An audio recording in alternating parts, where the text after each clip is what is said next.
Johnson, Dylan Michaels heading up until 2 o'clock. We'll talk with Matt Derrick at 11 o'clock. Mick Schaefer will join us in the noon hour. 913-912-4810. Text, what's your handicap, 6 or 8? What kind of question is that? Why would you randomly just ask what your handicap is? Is it handicap 6? Is it 8? I don't know.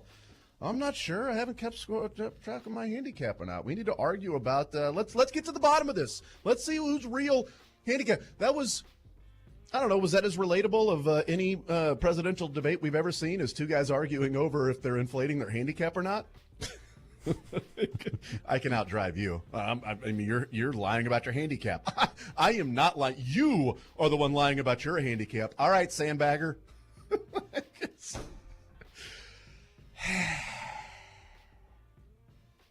Anyway, the second round of the NBA draft took place yesterday afternoon for some reason.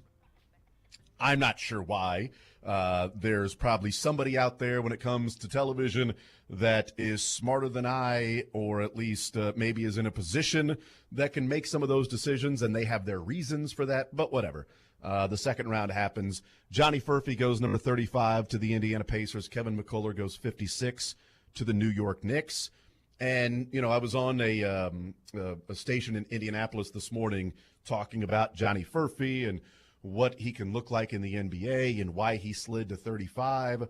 And my answer to that was, like, honestly, I don't know why he slid to 35, because he was supposed to be a guy that could have been gone in the top 20, especially when, you know, Jack, we talk about Dalton Knecht was there at 17 to the Lakers. Well, yeah, because he's 24 years old. Like, he's an older guy. He's a ready-made player. He's a guy that, you know, if you're going to win right now, you bring him in, but there's not much projection, right? There's not much projectability for his game. He is that guy. All right, well, that's fine.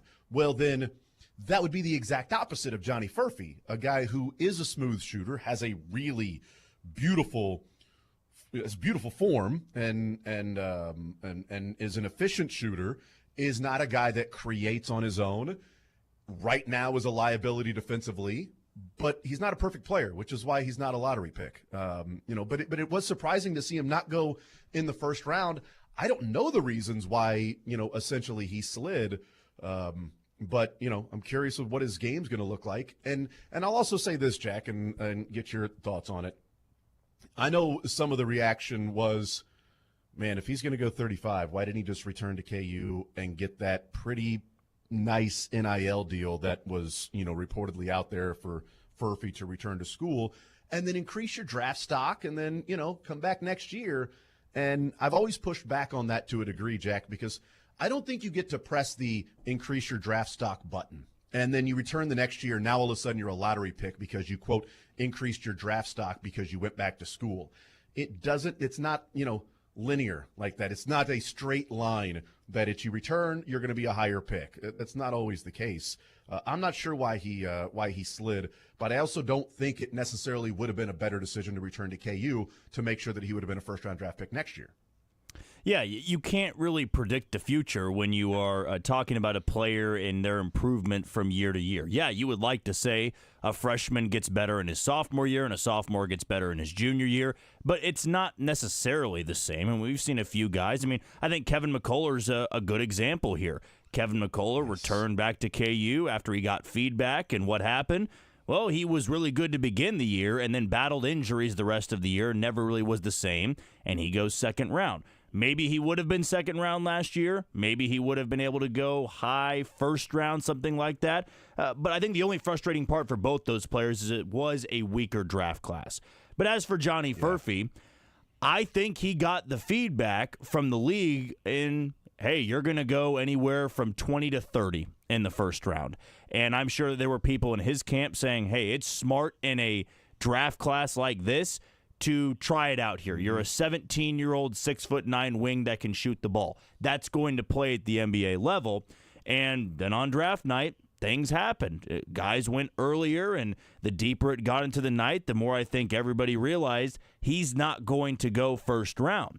But I'm sure that he'll look back maybe a year from now, really depending on how his first year and first 2 years in the NBA go, and wonder if he should have stayed. But, you know, Kansas they did get a really good player in A.J. Storr to replace Johnny Furphy in the starting five, also Zeke Mayo. So it's not like Kansas is missing this huge hole in their lineup. It would have been nice to have Johnny Furphy back, but they wouldn't have had one of those guys to come to Kansas. And for Johnny Furphy, it probably means that the next best option for him was just developing at the NBA level. I doubt he goes in year one and puts up 15 or 20 points, but it could be a process where year 3, year 4, he's only going to be 20 to 21 years old, and maybe at that point really starting to hit his ceiling. So great value in the second round, but I do feel for him that he was probably thinking on night one of the draft, I could go as high as 18, 19, 20, but I know for sure I'm going first round. And clearly, whatever was told to him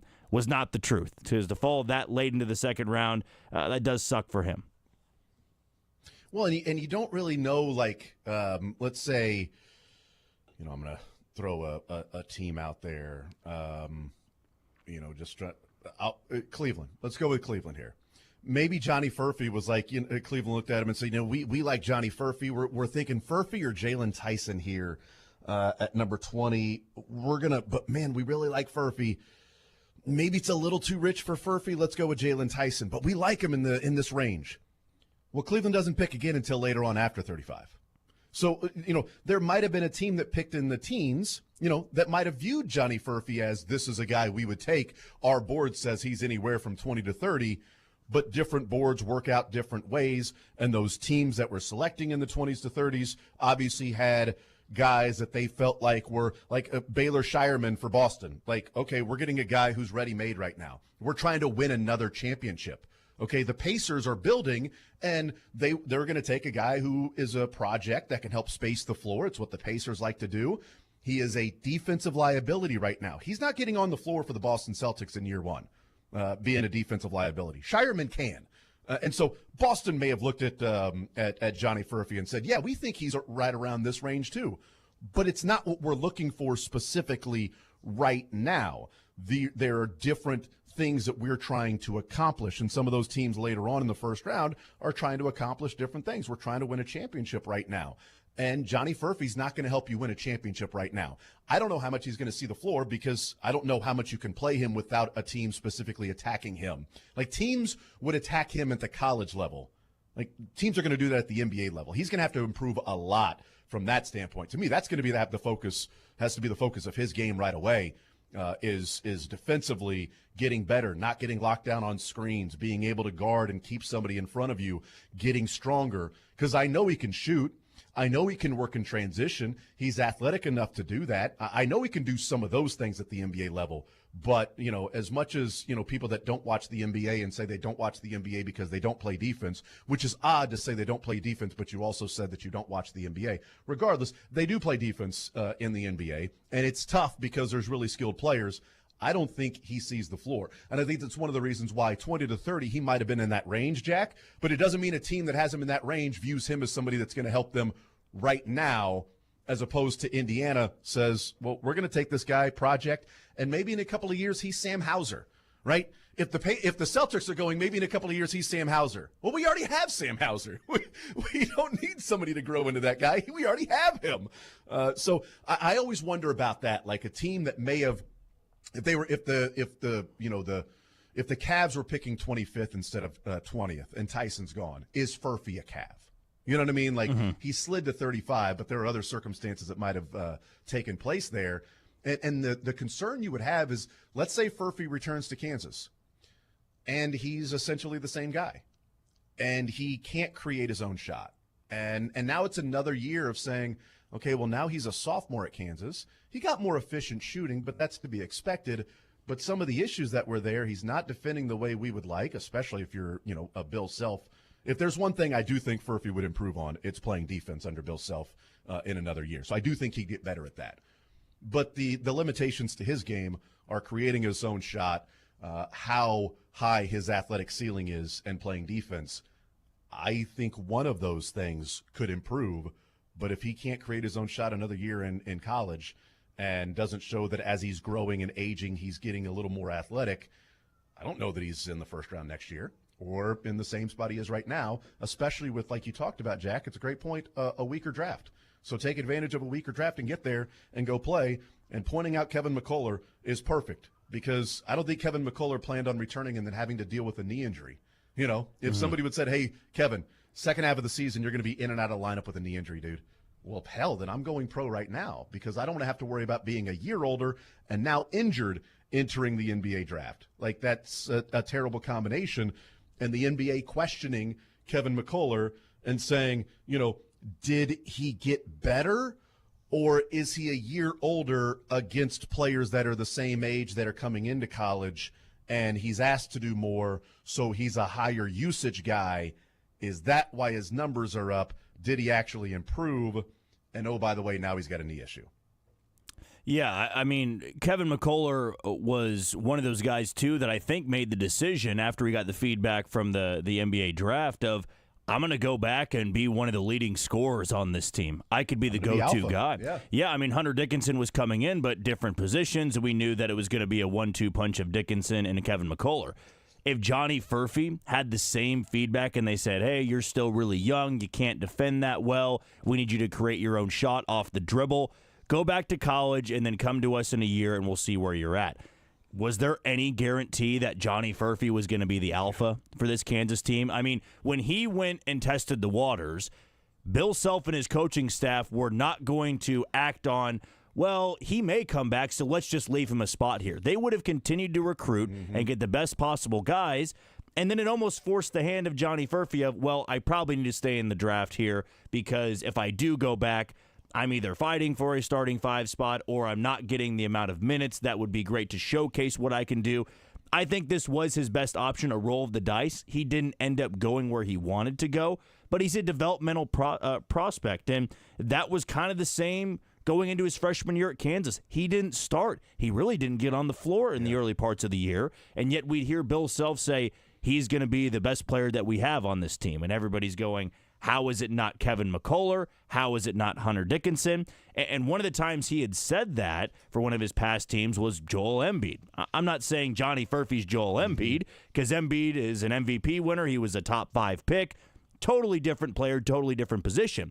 But I remember back then, Embiid was so raw, and with Bill Self saying that, it kind of opened the eyes of everybody going, why would he say that? Well, he sees him practice every single day. He sees what a player's progression can be, and I'm sure he saw the same with Johnny Furphy. And though he's not a first-round pick, he's going to be in Indiana. And Indiana was just in the Eastern Conference Finals, so there's no rush to put Johnny Furphy in the starting five. Johnny Furphy could be a 3-year, deal here. He could be a 3-year developmental prospect or process, and that could be a good thing for Indiana down the road. And it's not like Kevin McCullough's situation where you wait 3 years or 4 years for Kevin McCullough to develop. Well, he's, 26 at that point? 27 at that point? Johnny Furphy will be 20 or 21.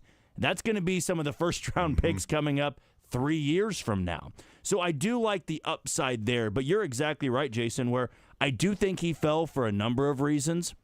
Last year, he was exposed defensively a lot. And when you have somebody who's 6'9" with long arms, athletic, you'd like him to be a little bit further along. However, you could chalk it up to him being 17 years old and being thrust onto a stage like that.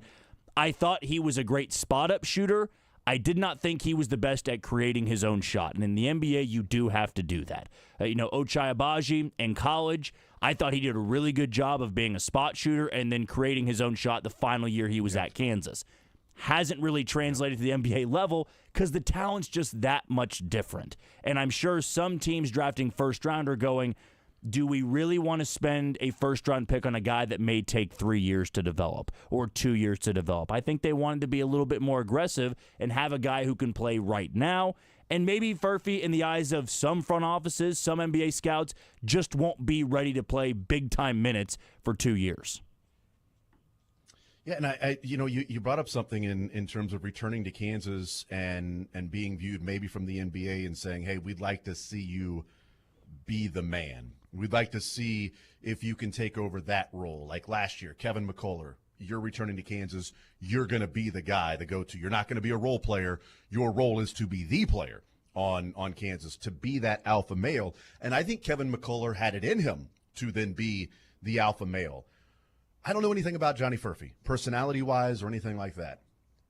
I don't know. Maybe he isn't ever going to be an alpha male. Maybe he's not ever going to be that guy. Maybe he doesn't have it in him. Maybe even at this age to where he would look to defer a little bit. The one thing that would lead me to believe that he could be that is that, at the beginning of the season, I don't think Bill Self knew what he had in Johnny Furphy because he was a late add. They were looking for another roster spot. They found him. But it was obvious that you had your 4 guys solidified in your starting lineup with DeJuan and KJ and McCullough and Hunter, and they were searching for that 5th guy. And that 5th guy, they wanted to be El Marco or Nick Timberlake. And they were trying it over and over and over. And when finally Bill Self was like, it's not working, maybe give this Johnny Furphy a shot. Oh, wait, this guy looks pretty good.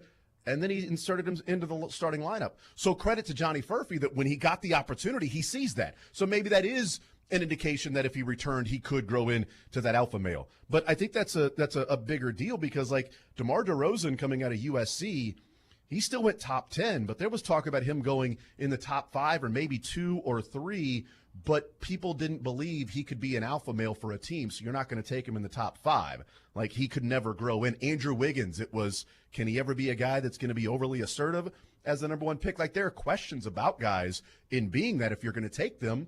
And if you're taking somebody in the second round, I don't think you expect them to be that. But it is an interesting point of, like, if the feedback is, hey, go back and show that you can be maybe more of a go-to guy, maybe a guy that creates, maybe a guy that the shot clock's breaking down, and, okay, well, or the offense is breaking down, shot clock's towards the end. All right, Johnny, you got the ball in your hands, go. Like, you got to be the one to go create and go do that. Show us you can do that. And if he can't, well, now it's a deficiency instead of a potential. He's got potential to grow into that. You do it another year at Kansas and you don't do it, well, now it becomes a deficiency that you can't do that. So I'm not thinking that, he necessarily got bad advice or made a mistake. We'll see. And I think one more thing, and we'll go to break, in that I think it's a good thing that the Pacers traded up to get him.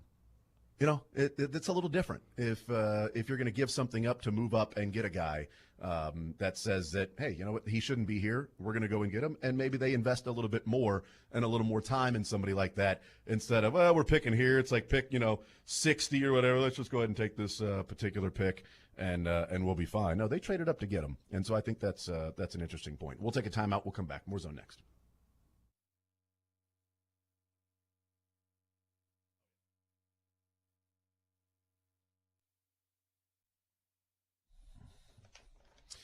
Man, if you're dealing with the issues of erectile dysfunction, you know that you're...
got Who's Lighting It Up. We'll get the cuts before the show is over. Jack, as always, I appreciate you, man. Thank you for hanging out in Sterling's absence. And boy, what an hour it was without Sterling. It was a loaded hour, and I couldn't have been happier to join. So I'll talk to you on Monday.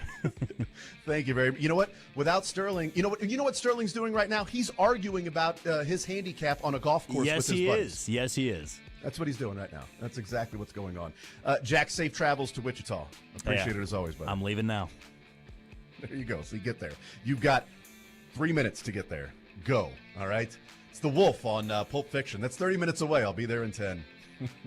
We'll take a timeout. We'll come back, and we will hang out with Matt Derrick, Chiefs Digest. Oh, he's got his 53-man roster projection. Let's talk.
exclusive loan that helps you pay your home off in less than half the time, gives you access to your home's equity without having to refinance. Go to caponelending.com. Matt, what's up, brother? I apparently have You all a right? frog in my throat. Yes, get that thing out of there. You know? Is it? I'm how sure. are you breathing? I'm sure everybody loved hearing that. I'm doing okay. Dang. It's Dylan. He got a frog in your throat. I'm here. Hey, I'm here. I'm here. You woke up the wrong mother bleeper. You woke him up. Matt, thank you for waking up and being with us on this fine morning. Thank you, sir. Sounds like I just rolled out of bed. Let me get some coffee and get a drink real quick, and then I'll see what I can do about this particular show, man. I that music immediately. Is that what you go to when you hear that music? Is it? I think of the sound effect. Whoop. I don't know why. It's just with Chris Berman, and that's no matter what. I hear that music, and I want to go whoop. It pairs together very well. Yep. Okay. Heard that many times. So Yeah. Just and you do a pretty good whoop. Thank you. I do a good whoop. Thank you. I've been looking for my niche. I've been trying to find it for a while, and thank goodness I have stumbled onto it. How's your Bert be home by 11?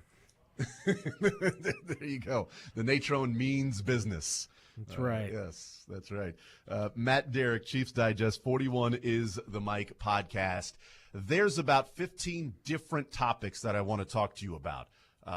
So we'll try to get into a number of them. Lightning in this round. hour. Let's go.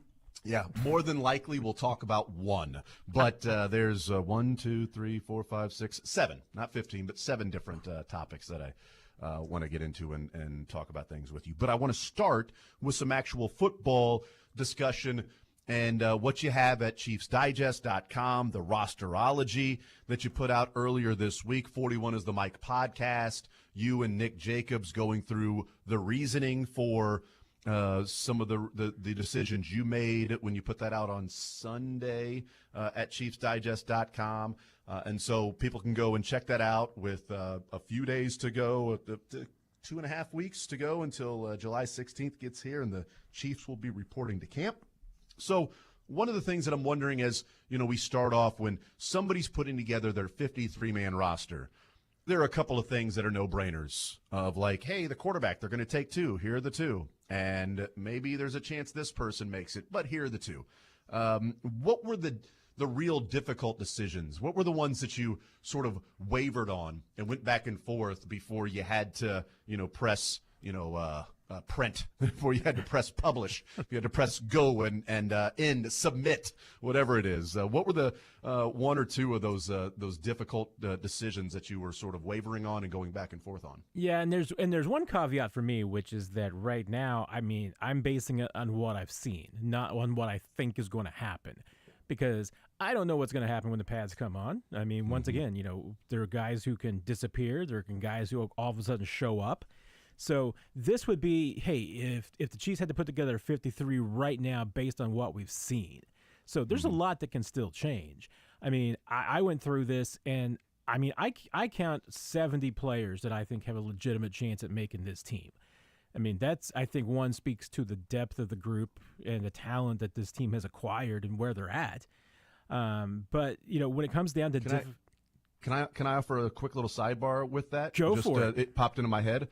Is that typical year to year? Is that different this year that you look at when you're coming up with this rosterology, the 70 players you feel like have a chance to make the roster? Is that right around where it is, or is this year unusual in there being 70? It's a little more than I would usually have. Okay. Usually, it would be into the 60s, but usually lower 60s for me as far as legitimate chance. Yeah. So, yeah, it's a little bit higher. But I don't feel like it is a forced thing. I don't think I'm looking at this and saying, okay, well, you know what? There's some guys that have a chance to make this team, just aren't very good.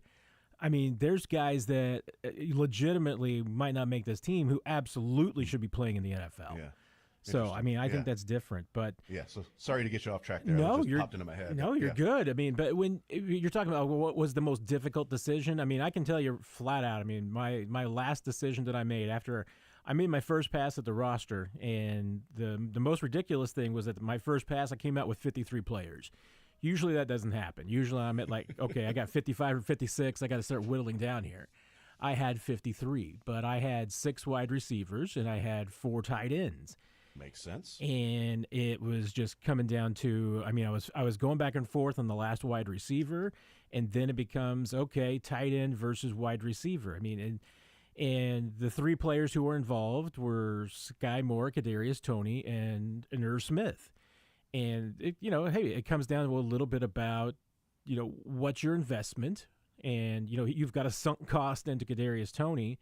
I mean, until I see evidence otherwise, I'm assuming that the Chiefs are going to bet on the continual upside and the fact that they do believe in Kadarius Toney. I mean, I don't think there's any doubt. There's probably a little bit of frustration that he wasn't out there for the voluntary portion of OTAs. That's not usually something that gets held against the player, though. It might get you a little punishment, but it shouldn't hold him back. But at the same time, I mean, it does say something, and it does make you wonder and worry a little bit. But at a sunk cost. I mean, they're going to be paying $2.5 million to Kadarius Toney whether he's on the team or not. So it's, hey, do you just go ahead and put him on the roster and try and see what you can get for that money, or do you just set the money on fire? I mean, when it came down to it, I couldn't justify saying, okay, we're just gonna let that $2.5 million go, and then say to myself, but I'm gonna keep Irv Smith because I guaranteed him like $300,000 and change. That doesn't add up. So that was the one flip I made. I went ahead and kept an extra wide receiver and cut down to 3 tight ends. And Sky Moore, I mean, it's similar. I mean, it's not as much sunk cost. You've got a little bit in that there's some guaranteed money from the signing bonus that you're going to be eating. But, I once again don't see any evidence that the Chiefs are ready to give up on Sky Moore. So what are you going to do? I mean, I just and this is, hey, Nico Remigio, maybe the magic will come to an end at some point. He has had a really good offseason, though, and that was after he had a really good camp last year until he got hurt. He's figuring into special teams. I mean, I think he's got a legitimate chance to make this team. So, you factor him in with Sky Moore and Kadarius Toney. I mean, I get that there's going to be some who hear this and say, hey, wait a minute, the Chiefs kept 7 wide receivers last year, and that was because they didn't have any wide receivers. Well, except remember, Sky Moore and Kadarius Toney last year were locks. I mean, they were top 3, top 4 guys. And this year they're fighting for jobs. I think that tells you a lot about how this wide receiver room is different than it was a year ago. Well, let me ask you this then, because, the 7 wide receivers, I'll let you know, was a surprise to me as I was looking through, and I'm like, 7 wide receivers, 3 tight ends, that's interesting. And the Irv Smith part of it is that, they'll save $750,000 if they were to, move on from Irv Smith. So it's not a total sunk cost. They'll lose about 353 something.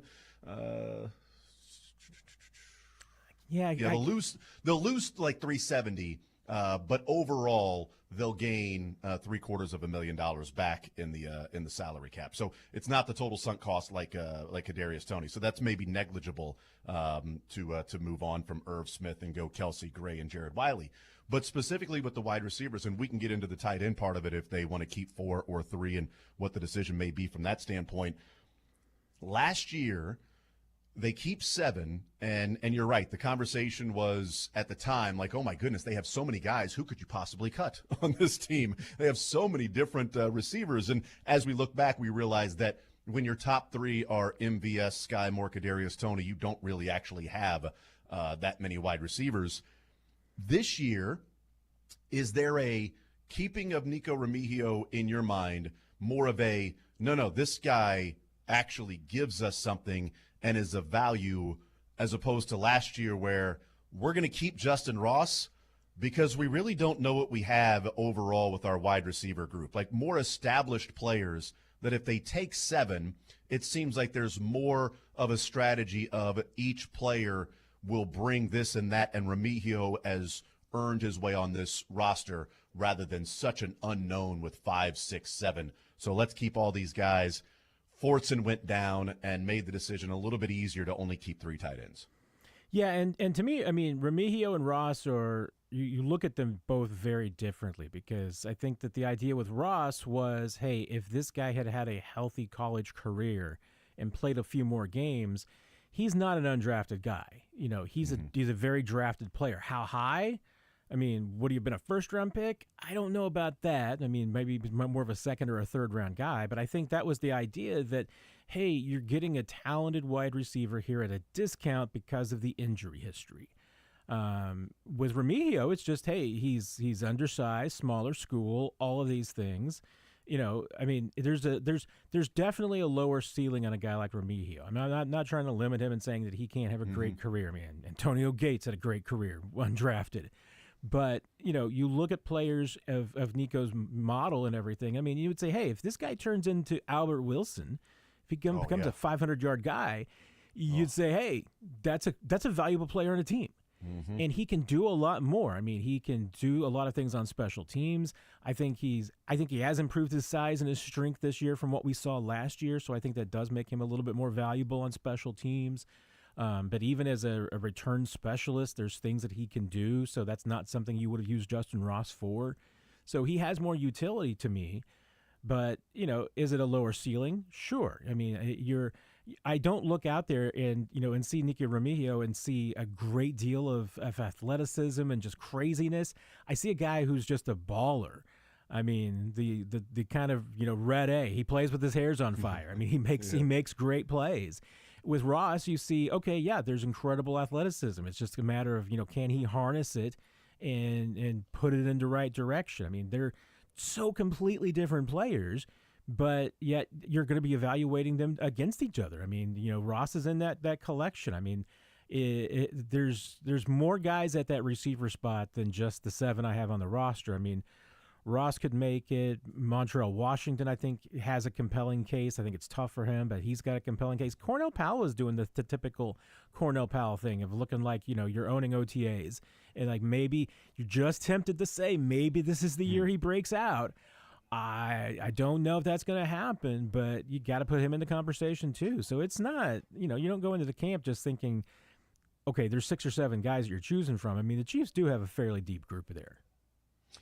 The Justin Ross Remigio thing I think is interesting from the standpoint of, as you mentioned, the ceiling versus floor and what they like. Justin Ross wasn't going to offer you anything in special teams, and if you're going down that deep in wide receivers, like Remigio is a guy that's going to be a special teamer, and with that sort of distinction between the two, I do wonder, as you got McCole Hardman's not on the team. Is it an either or in your mind of either Remigio or Hardman is on the team outside of injuries? Is there a scenario to where they're both there, unless an injury happens or something like that? But if we say health is there, assuming that health is there, is it an either or, Remigio or Hardman for you? Yeah, McColl's really interesting because, I mean, I could absolutely make the case that he deserves to be on this team and that maybe they do need him. I can also make the case that, hey, McCole would be if you can keep McCole Hardman on the practice squad as your insurance against a lot of guys, I could make that argument too. I mean, obviously McCole knows the offense; he can play multiple positions, but you bring him in late. To me, it signals, okay, McColl's there as insurance in case something happens to Hollywood, in case something happens to Worthy. That's the kind of guy that he could replace. I mean, Nico. I mean, I guess I would say that they're similar in that respect. I mean, I think you're talking about the same types of positions. I don't know. I mean, Nico to me seems more of a future Justin Watson than a guy who would step into a Hollywood or an Xavier role this year if something were to happen to either one of those guys or they needed to play without them for an extended period of time. So I don't know. I mean, I have a hard time getting my arms around what's McColl's role on this team right now. I mean, I think he would have an incredible value to this team as just having a veteran that you could keep on the practice squad. Obviously, we saw it at OTAs. He continues to bring a lot of energy. He's a fun guy to have in that receiver room. He's always got a great attitude. Nothing not to like about McCole Hardman. It's just, what category is he? I mean, he's not in the McCole Hardman, or he's not in the Hollywood Brown, Rashee Rice category where you just look and see, okay, wait, these guys are different. I mean, he's in that next tier down. And, and is there a huge difference between McCole and what you're going to get out of a Justin Watson or maybe even a Nico and Sky Moore and Kadarius Toney at this point in McColl's career? I don't know. I mean, I just don't see a huge separation in anybody in that group. If Rashee Rice were to be suspended at the beginning of the season, is that where a 6 wide receiver, 4 tight end comes in? Or do you think the Chiefs are wanting to go, would still be in the middle? I guess with Rashee Rice on the team, the 7 wide receivers, including Rashee Rice and Remigio there, is it necessarily if you take Rashee Rice away, well, then we got to get back to 7. It just happens to be those 7 guys to you were worthy of making the squad and what they did. And if somebody isn't there, then that means they would go down to 6. They don't have to then go, well, let's bring somebody up to make sure we get to 7.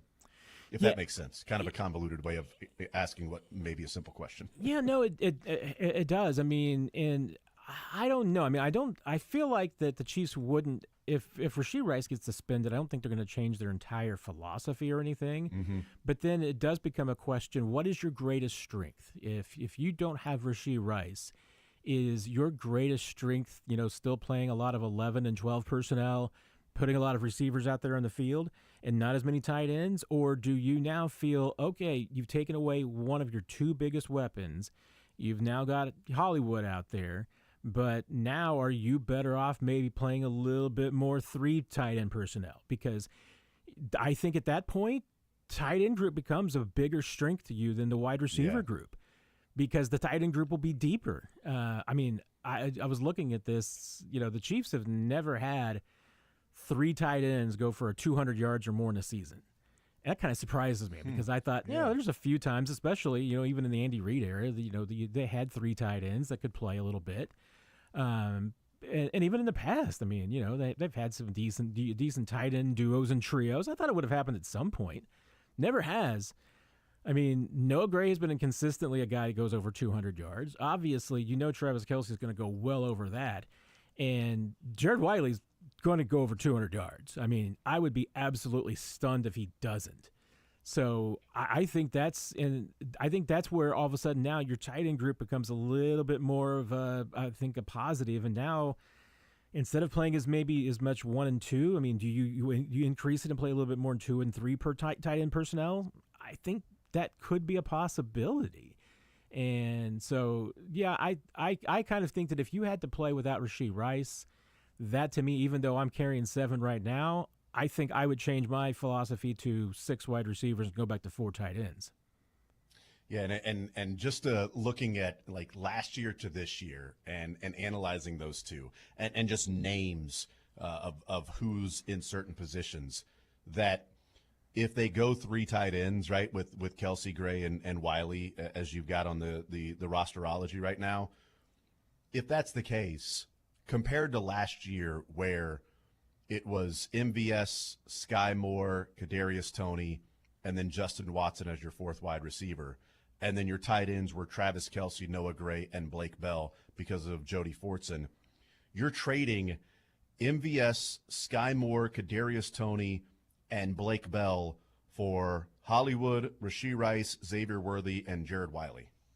I mean, that's quite an impressive 4-player swap for receivers and different players to throw the ball to and have some sort of a threat.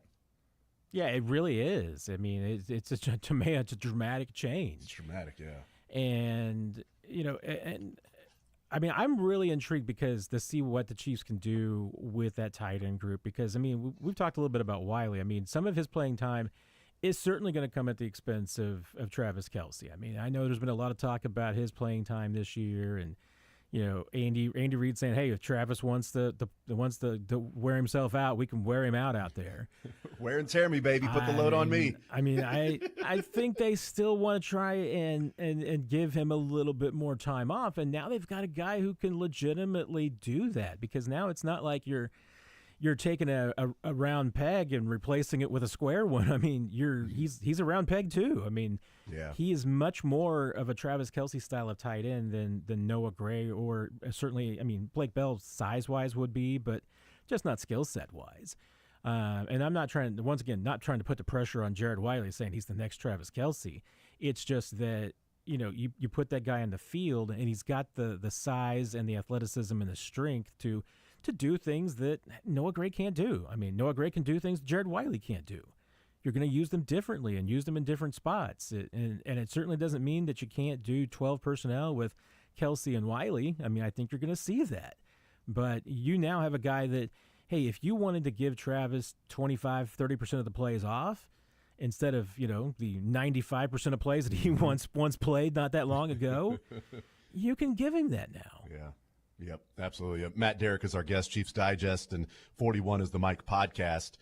As we look at wide receiver, tight end, there's one other spot that I think is, we've talked about it briefly, but, the running back spot is fascinating to me because Isaiah Pacheco, Clyde Edwards-Helaire, we know those guys are on the team.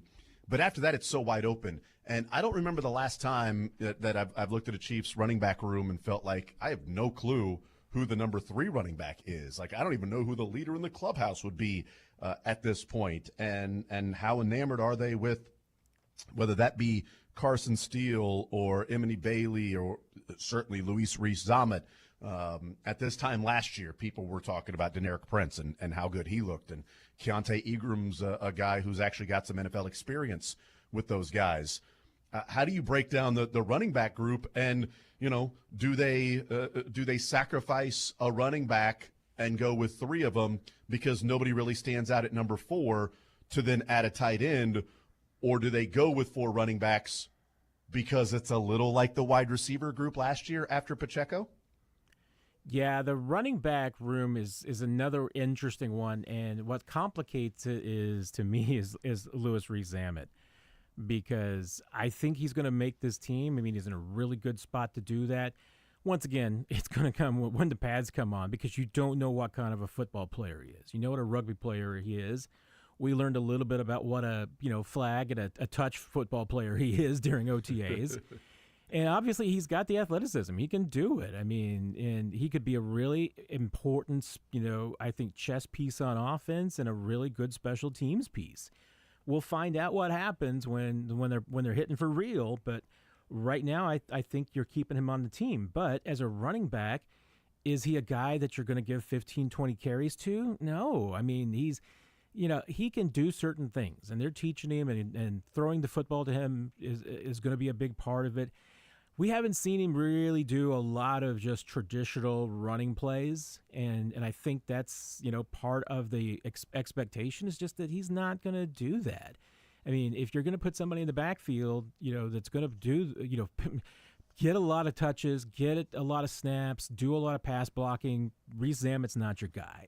So for that standpoint, I think that's why you probably do have to carry 4 running backs, because you need somebody behind Pacheco and Clyde that is a traditional running back. From what we've seen so far right now, I mean, Deneric Prince would be the guy. I mean, he's got the most experience. He's got, that 1 extra year in the NFL. He looked really good last year until I think he just kind of hit a wall in training camp. We'll see if he can survive that wall this year. He got maybe a little bit more work, because remember, Pacheco last year was in the yellow jersey. So Prince got a lot of work last year in training camp that maybe he wasn't expecting. It's an undrafted rookie, so it was probably a lot more work than he was used to. Maybe that's why he kind of hit that wall.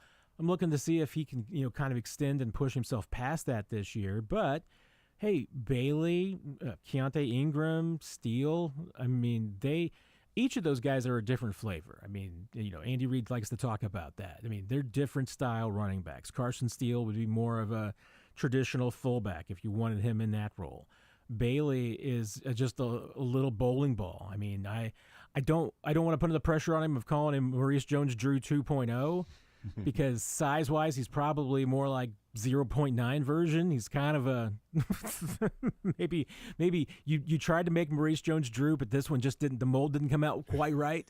He's a little bit smaller, but he's a tough little runner, and he's got some surprising pop and speed. I mean, there's things that he can do. So I think that the position for the running back 3 is wide open, and I don't consider Reese-Zamet really in competition for that.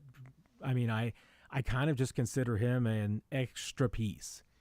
And and the way I structured my roster, Jason, honestly, I mean, I probably have one too many players on offense. And that's, hey, does that mean, and that's including Reese Zammit. I mean, if you take him out, you're still, I think, have one extra player on offense. I think you'd love to have an extra defender, but I just couldn't find a way to trim it down any further. So one quick one before we go to break, and this is more like housekeeping. With some of the different rules in the off season, they bring in LRZ, and they've got that'd be Reese Zammit, and they've got the practice squad spot that's open for an international player. Is that an either or with Chu Godric or Luis Reese Zammit, or would they have exceptions for both of them? How would that work in sort of the homework and the practice squad rules with them going with international players in the NFL? Yeah, they've already designated Chu Godric as their international exempt player. So he's the only one that can be in that spot. He'd be the 17th practice squad player. If Reese Zammit makes this team, or if he's on the practice squad, he'd have to clear through waivers just like anybody else. Okay. Let's take a time out. We'll come back, continue rolling. I want to talk about some load management. You mentioned Travis Kelce, but Chris Jones is maybe trying to get some load management going on in St. Joe. The Sunday Ticket, that ruling came down. Mike Florio is on one again. We'll get into an 18-game sort of roster construction. We talked about it a little bit a couple of days ago on salary cap implications with that. Something we can also get into with Matt Derrick. ChiefsDigest.com. 41 is the Mike podcast. He's presented by Cap One Lending. The Freedom Loan at Cap One Lending, the exclusive loan that helps you pay your home off in less than half the time, gives you access to your home's equity without having to refinance. Go to CapOneLending.com. More Zone next.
that he was hosting in Blue Valley and talking about training camp.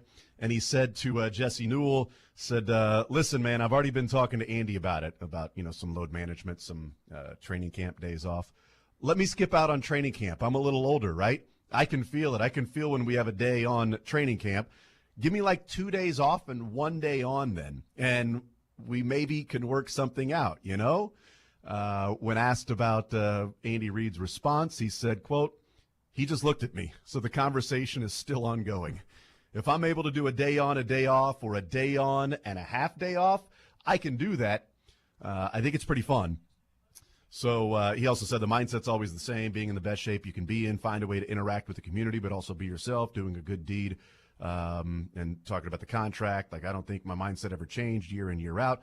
Just get a little wiser, get a few more gray hairs, and we're going to keep this thing going. What do you make of Chris Jones maybe requesting a day off here or there during training camp, knowing how tough the training camp is, but also knowing, hey, I skipped it last year. I don't know that I want to get right back into it.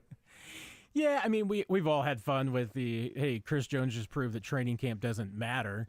But here's the thing that also often gets overlooked because, hey, Chris came into the league with a reputation for, maybe his work ethic was questionable.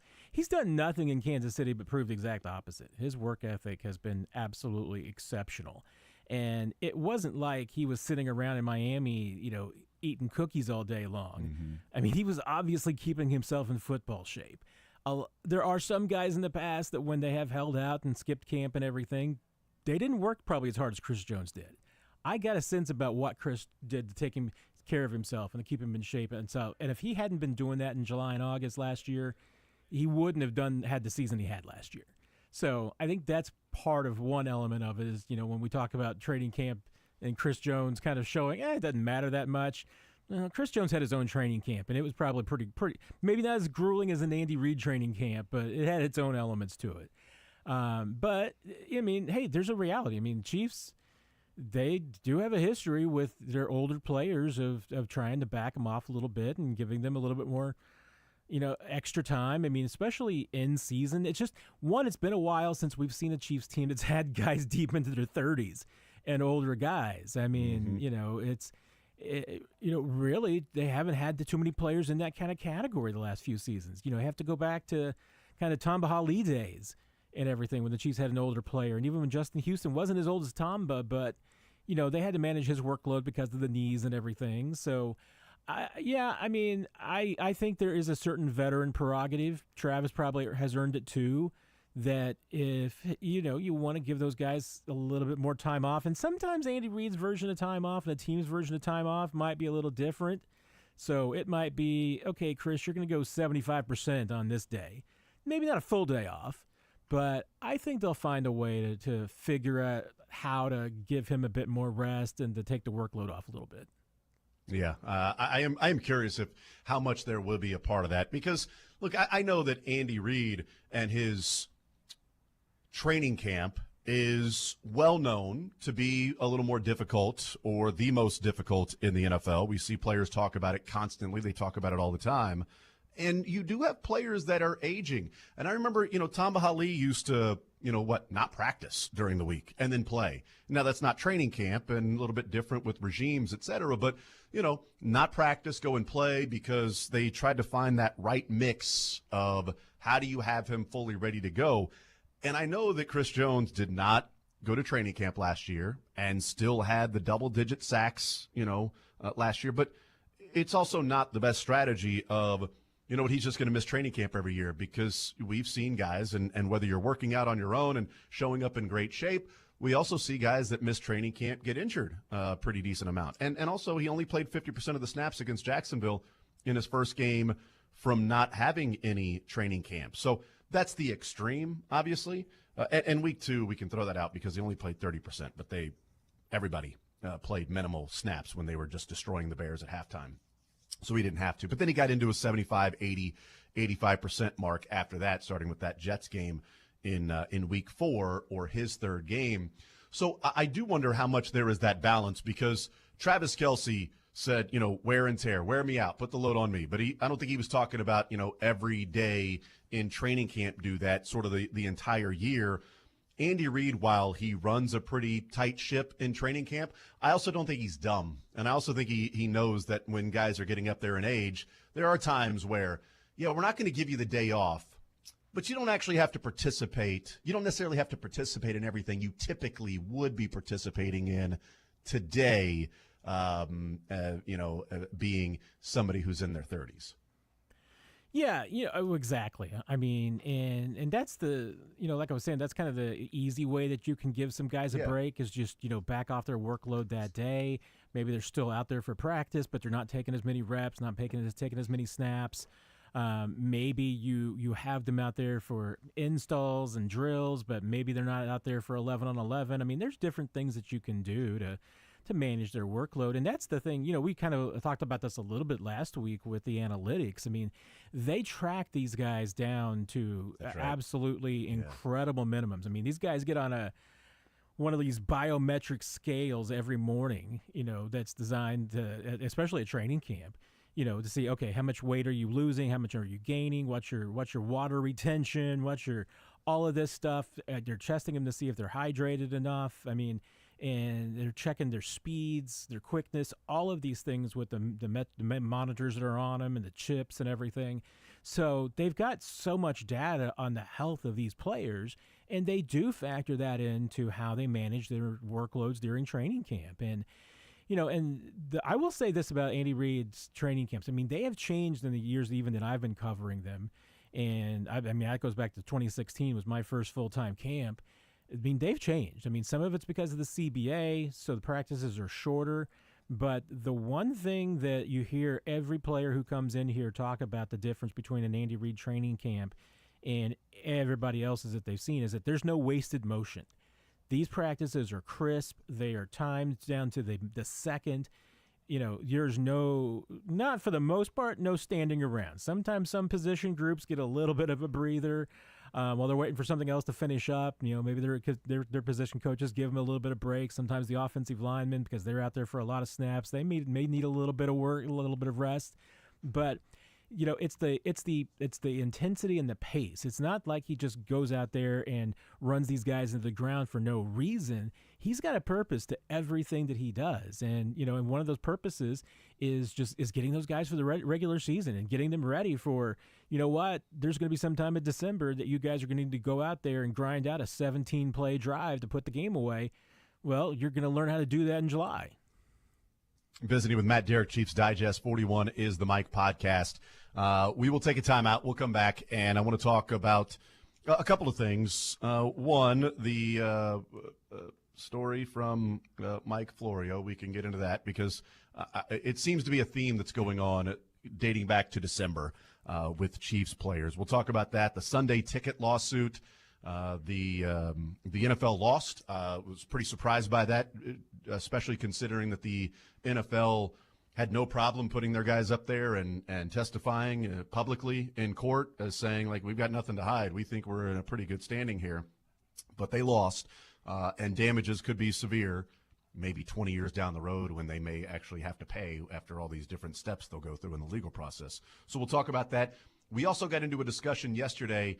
Sterling and Dylan and I talked about, the biggest advantage that we think the Chiefs have as an organization. Like, we went and ranked some of those, whether that be from a GM or development or coaching and scouting and contracts, et cetera, and just looked at some of the bigger areas. And we'll get Matt's thoughts on that as well. We'll take a time out, come back, continue. More Zone with Matt Derrick, Chiefs Digest, and 41 is the Mike podcast presented by Cap One Lending.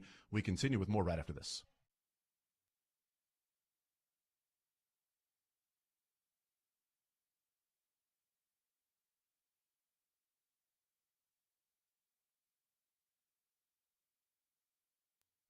If you're going to be heading out to a game, a tailgate, a concert, an event, a party, whatever it might be, you more than likely know beforehand if you'll be drinking at said event. And most people do make the responsible choice by not drinking and driving, by designating a certain.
Chiefs Digest 41 is the Mike podcast. He's presented by Cap One Lending, the Freedom Loan at Cap One Lending, the exclusive loan that helps you pay your home off in less than half the time, gives you access to your home's equity without having to refinance. Go to caponelending.com.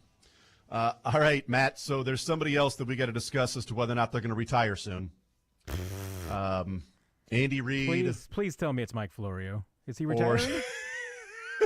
Yeah, that's a great. Oh, that's the perfect comment.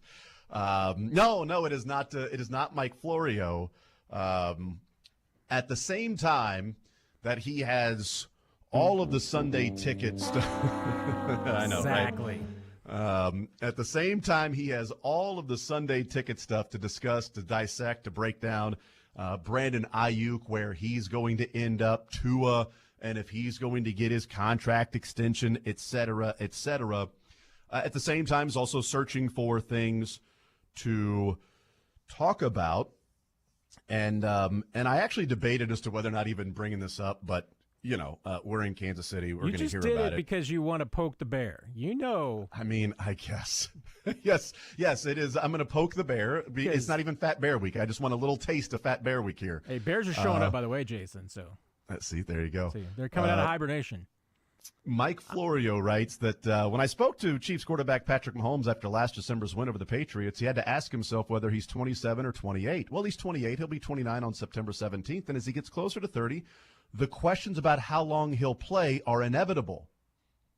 Are they, though? Exactly. I guess when your second sentence starts from that premise, then you can build off of that if you're expecting everyone just to simply agree with that premise. Nobody builds straw man arguments better than Mike Florio. I mean, they're inevitable for two other reasons.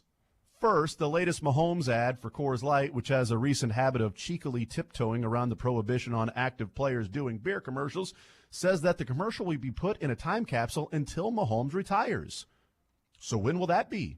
Will he pull a Tom Brady and play until he's 45? That leads to the second reason. By the way, that was the first reason, was because of the Coors Light commercial. So if we're keeping score here, and last time I checked, usually you don't bury time capsules for like a year or two. I mean, usually you bury a time capsule for like 50 or 100 years. But no, not at all. The point of the time capsule is just to keep it down there for like 6 months. Yeah.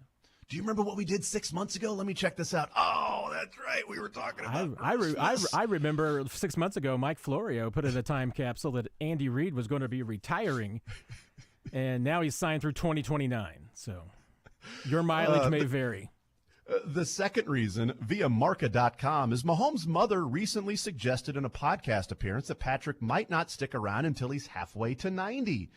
She said, quote, I hear him, make comments like, if the game takes away from my kids, I might not play as long as Tom Brady. I'm so proud of him for that. I might not play until I'm 45. And that is... I might retire here closer to 28. Yeah. I mean, like he also, like, he talked about in the Time magazine article that, I don't know how I want to play for as long as I can.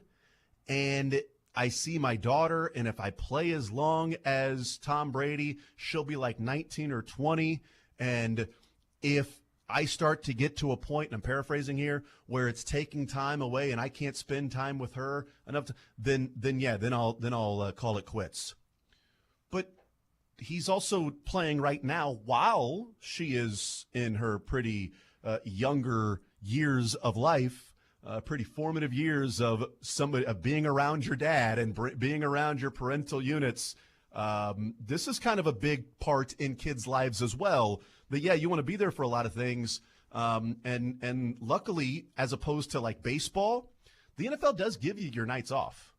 Like you work during the day, you can go to like T-ball games, you can go to, and you don't travel until the weekend. Like it's not like a baseball schedule. So it's the third player / coach, Matt, that is being discussed of retirement since December.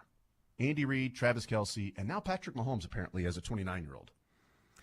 Yeah, well, some people are just obsessed with when people are going to retire, I guess, and so I don't know who's next. I mean, Harrison Butker's getting up there. I mean, he's almost in his late 20s now, so Maybe he's going to retire there soon. I mean, let's face it, Mike Florio is closer to retirement than Patrick Mahomes is. So I think the inevitable question is, when is he going to retire? Oh, I mean, I couldn't believe it when I saw that. The inevitable question is, Jason, what do you do when it's June 27th and you're just not getting the clicks that you normally do? What do? You take the NFL's biggest name and you just put some random words in a story and put it out there and see if anybody will click on it. And guess what? It works. I know. And the parting shot is just as rich as the beginning.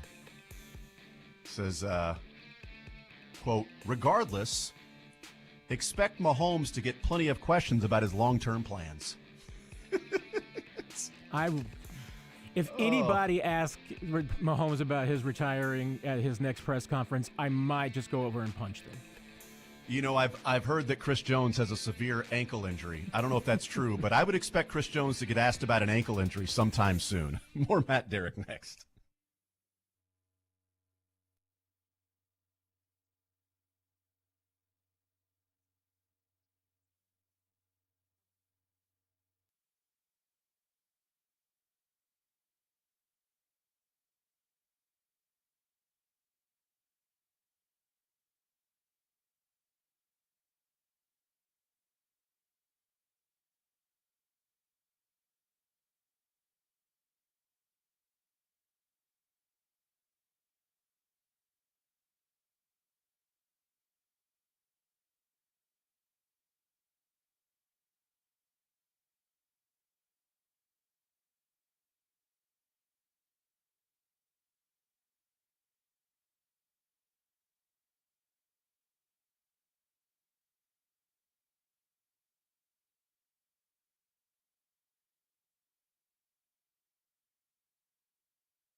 delivering all-natural food to Midwestern families since 1958.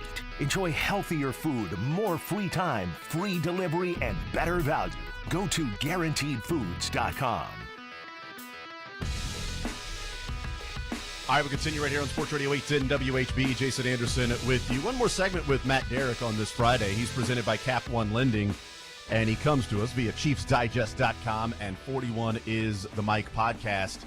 All right, Matt, I will say that I really thought the way that the NFL was going about their defense of the Sunday ticket class action lawsuit that's been going on for a decade, to have owners like a Jerry Jones and certainly Roger Goodell testify in public, not behind closed doors, but in public and go on record, was an indication of how confident they were in the case that would be thrown out or they would win via the jury.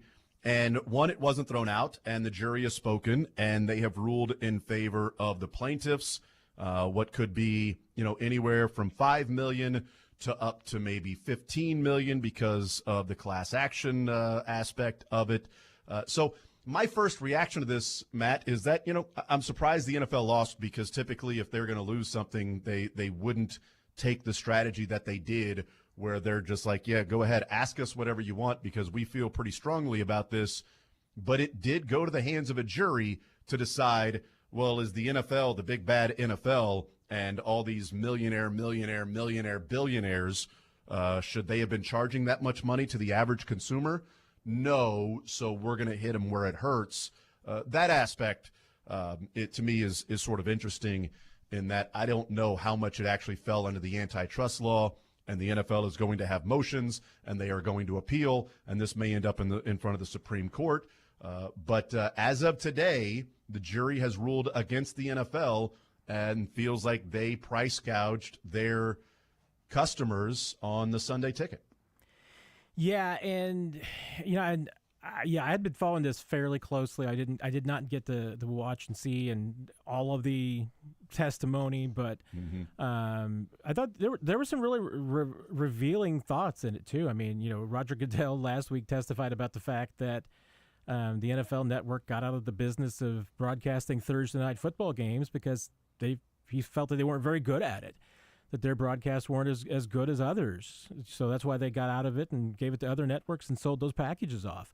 I'm old enough to remember, Jason, I'm sure you probably are too, that back in the day on DirecTV, the whole legend was that with the amount of money that DirecTV paid for those packages, that they were losing money on the sale of it, but it was only profitable because the only reason that a lot of people had DirecTV was so they could get the Sunday ticket.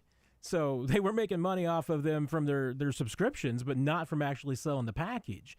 And Roger Goodell, came in and admitted and said, hey, this was never supposed to be a offspring for everybody. It was always supposed to be a premium product.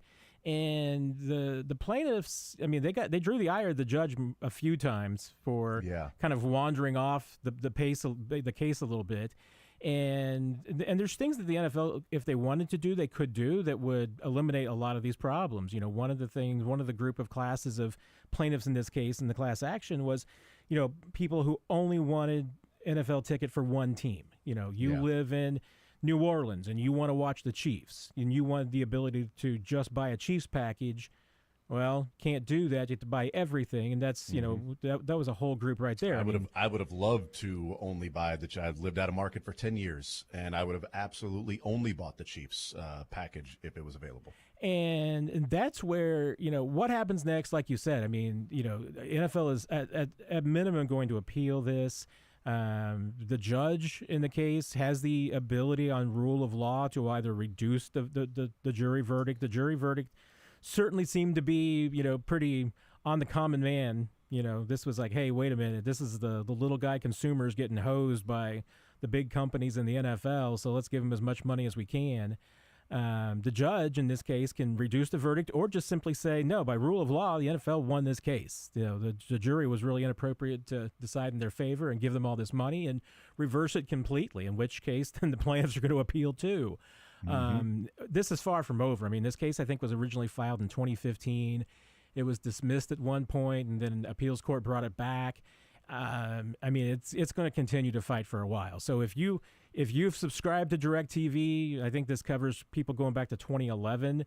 Yep. If you're not getting a check anytime soon, this is going to go on for a while.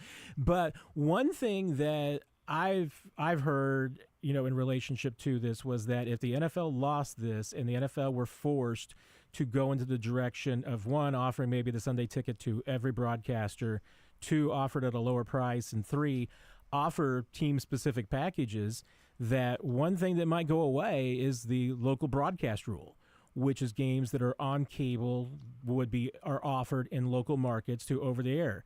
NFL would say, wait a minute, since we have to sell a special team package anyway, why give this away for free?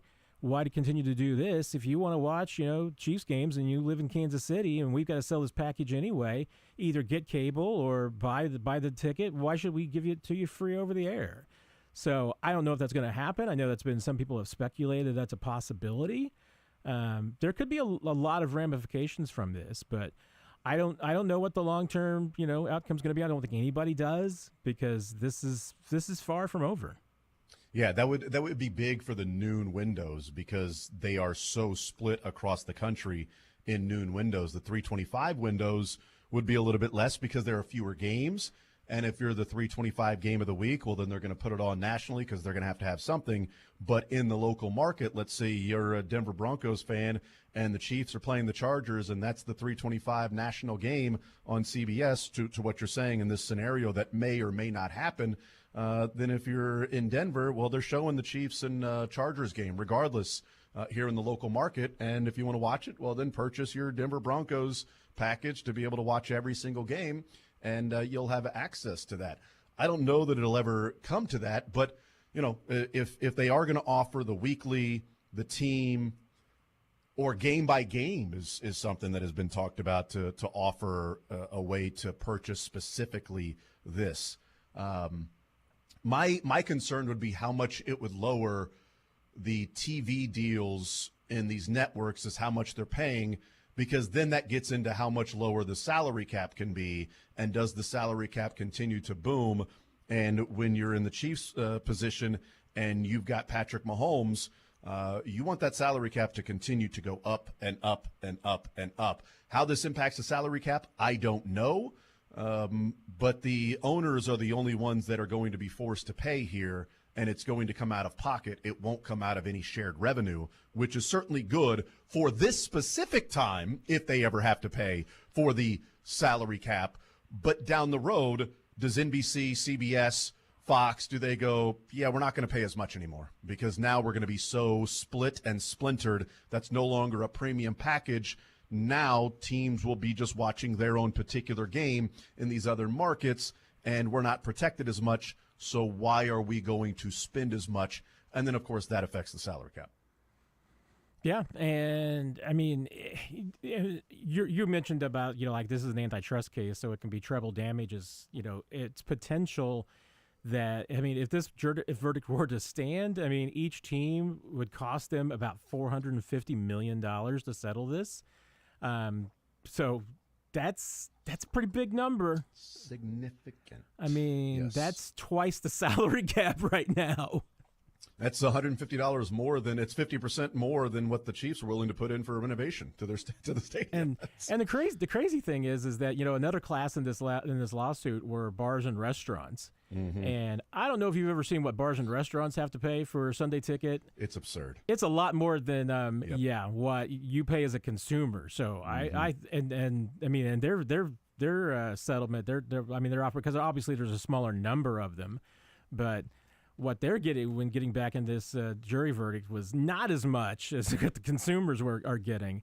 And they were gouged much more. But then, I mean, bars and restaurants get gouged on cable and pay-per-view and everything like that. So, do you think they'd ever move to this is to make it less antitrust, you can just go and sell your own, like baseball does, and those local markets or your local TV deal that, as Jerry Jones said, like, we can make more money than the Bengals.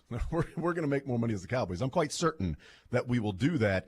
And if that was the case, then he would be making that point that we'll make more money than them, and that's not going to be shared. So we're going to then keep that money, and by virtue of that money not being thrown in the pool of shared revenue, therefore it doesn't go to the salary cap or the entirety of that going to the salary cap, and you start to create some haves and have-nots with those that might have more cash to give when it comes to the salary cap. I don't think they'll ever go down that route. But I am, I am curious to see if that's something that the NFL would explore and say that, okay, well, now what we're going to offer is, instead of doing all these little different things, we'll just allow you to go and sell your own media rights and your own games and your own packages. And maybe some of the bigger brands will be perfectly fine. But that goes against the model of what the NFL created a long time ago, which is why Jerry Jones was even testifying and saying, yeah, I think it should all be together, even though I know that I can make a lot more money than some of these other teams. You know, what baseball teams are not willing to do. I'm not going to give up how much money we're making so that we can supplement some of the smaller clubs that have no chance of making that. Well, and that brings us back to, you know what, one of the pieces that has made the NFL so successful and the broadcasting package is so successful, which goes back to the Sports Broadcasting Act of 1961, that acknowledged that the NFL, that this is an antitrust exemption when it comes to broadcasting, that allows the NFL to basically be a monopoly in this case. Congress acknowledged it, but Congress also got two concessions in exchange for basically giving the NFL a monopoly on this. And one was prohibiting the NFL from broadcasting games on Friday nights to compete with high school football, and then also on Saturdays to compete against college football. So, if this ruling were to stay in effect, if it were to stay in effect going down, into the appeals court, what the appeals court would basically be saying is the 1961 Sports Broadcasting Act is unconstitutional. And if that's the case, then a lot of things start to unfold. I don't think that the NFL wants to start moving games on the Friday nights and the Saturdays that compete with college football and high school football because, Roger Goodell and the NFL is actually smart enough to realize that they need more football, that they need football at those lower levels to survive and to thrive, because those are what develops the players and the fans that come to the NFL and vice versa. They need that ecosystem to survive. But if you eliminate that, there's no reason why the NFL couldn't start playing games on Friday nights, why they couldn't start playing games on Saturdays.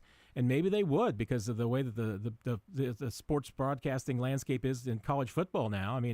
Maybe there isn't the same concerns about competition that there once were. So it would unravel a lot of things that I'm just not sure that we want unraveled. I agree. To a degree. Hey, the DirecTV package, or excuse me, the Sunday ticket. I've always associated with DirecTV. I'm always going to. Yeah. That's like Sandstone Amphitheater. Always be the Sandstone to DirecTV Sunday ticket package to me. It's going to unravel a lot of things, and I'm just not sure that we want those things unraveled. But at the very minimum, it's probably going to bring down the cost of the package. And if that does it, it's probably a good thing in the long run for fans, because more fans are going to be able to afford it. What I don't understand about this, and this is where, I didn't go to lawyer school. I was thinking about going to court school and decided not to. But if you sell this the rights to the Sunday ticket to YouTube or to DirecTV, then how do you control what they sell it for then in return? Because as you talked about, DirecTV, viewed the Sunday ticket as a loss leader, that this is going to be something we lose money on specifically, but we're going to gain money overall because our subscriptions will rise, because this will attract people. This is the sale. We're giving away this food to get people into the restaurant so that they can order other things. And that's the way DirecTV viewed it. And I know that they turned down the ESPN attempt to buy the Sunday ticket, which was going to sell it to consumers for $70. And whether they turned it down specifically because the $70 price tag, or it wasn't as much as YouTube TV, or let's be honest, I would absolutely hate for ESPN to have the Sunday ticket because their app sucks, and having it die and have to reload and freeze every 10, 15, 20 seconds, that would be brutal. I would hate it. I'd rather pay $200 for it to be on YouTube, YouTube TV or DirecTV, than pay $70 for it to be on ESPN's networks and ESPN's app. So That's just me. It's confusing to me how they can sell it to the highest bidder. That, okay, YouTube TV, DirecTV, we're putting this out there. They have purchased it for the most, and then say, well, actually, now we need you to sell it at this price so it doesn't feel like we're price gouging as an entity.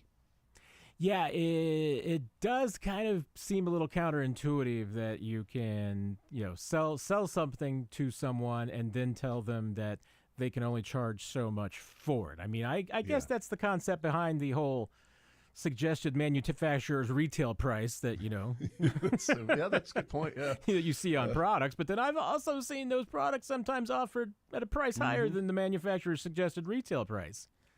But Yeah. usually that's, and on the Price is Right, it's always the manufacturer's suggested retail price. So That is true. That is true. Visiting with Matt Derrick, Chiefs Digest, and 41 is the Mike podcast presented by Cap One Lending. I wanted to get your thoughts real quick before we let you go. Sterling and Dylan and I went through some of the advantages, and when we call them advantages, it doesn't mean that they have to be the quote-unquote best in the NFL at this, but just where they hold certain advantages over other teams and other clubs. And some of the things that we came up with was, like, number one for me, that I felt like the advantage the Chiefs had over other clubs for the most part is that I think they're one of the best, if not the best, at development. And whether that goes into the umbrella of drafting for traits, but just developing players in their system with their coaches to go and play at a higher level, guys that I don't know would have turned out to be the same players in a different system. Is L'Jarius Sneed the guy making the money he is right now if he gets drafted to the Carolina Panthers or the Jags or the Dolphins or somewhere else? I don't know that. But what I do know is that the Chiefs do a really good job of developing, whether that be with Dave Merritt or Joe Cullen or Andy Hack or, there's a lot of and Spagnuolo as a defensive coordinator. There's a lot of different ways that I think you can look at that. Number two, I put it at general manager in terms of the contracts and trades and things like that are specific outside of just the general, drafting as well. Like Sterling put number one, Brett Veach, and he put it specifically contracts and trades. He had drafting up there. So we sort of left it open to interpretation of the different categories we can look at as to what we feel like the advantages are that the Chiefs have. What would you look at and say, this Chiefs team, and I kind of included development as coaching too, as with, Andy Reid is one of the best coaches, so I think they do have an advantage there. But as you look at this Chiefs organization and look around the league, around the NFL, as they are sitting in the middle of this dynasty, what are the reasons you look at as to why they're sitting here with 3 Super Bowls in 5 years, one of the favorites to win it again, to three-peat, and the advantages that they have right now going, year by year? I mean, the one thing that jumps out to me that this team has, and I don't understand how they have it because they shouldn't, it's continuity.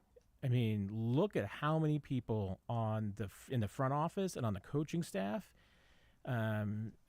I'll exclude players from this because there's actually been a fairly decent turnover as far as the players go. I mean, they're fortunate enough to have a couple of Hall of Famers that aren't going anywhere.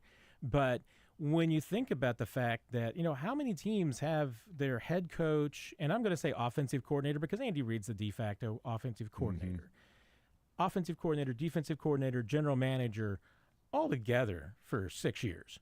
I mean, usually an offensive coordinator, your coordinators get hired away. The fact that, Steve Spagnuolo has not gone anywhere has not only meant that they've had the same defensive coordinator, but they've had the same defensive coaching staff. I mean, there hasn't been a huge amount of turnover.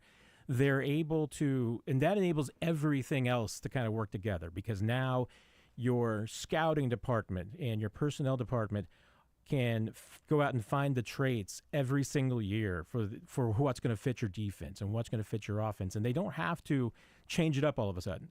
You haven't had to change your defense. You haven't had to change your defensive coordinator. And all of a sudden you've got brand new coaches and brand new system. Everybody's got to learn, a new thing.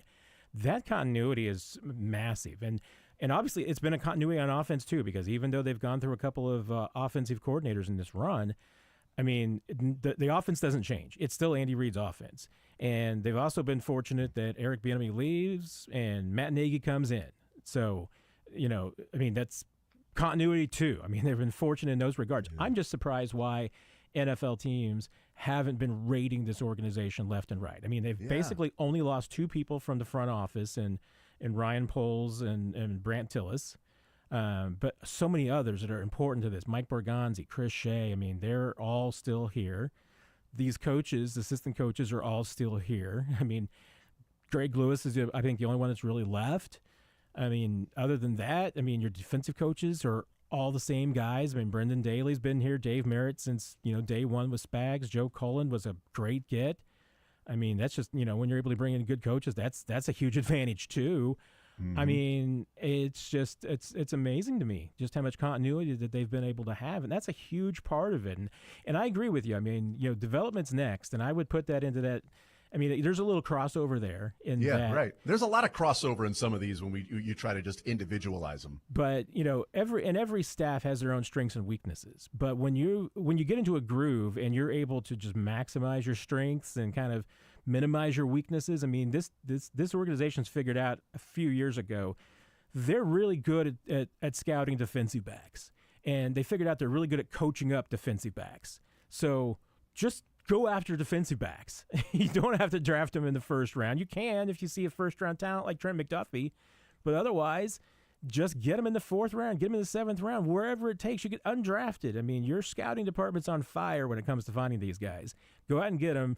And Dave Merritt, Steve Spagnuolo, I mean, their coaching staff has shown the ability to coach these guys up. So they've done a really good job of maximizing that. And I don't know. I mean, I think there's a story to be told in the Moneyball aspect of how the Chiefs run their organization, because there is. I mean, they do and try to find inefficiencies in the market and maximize them and take advantage of them.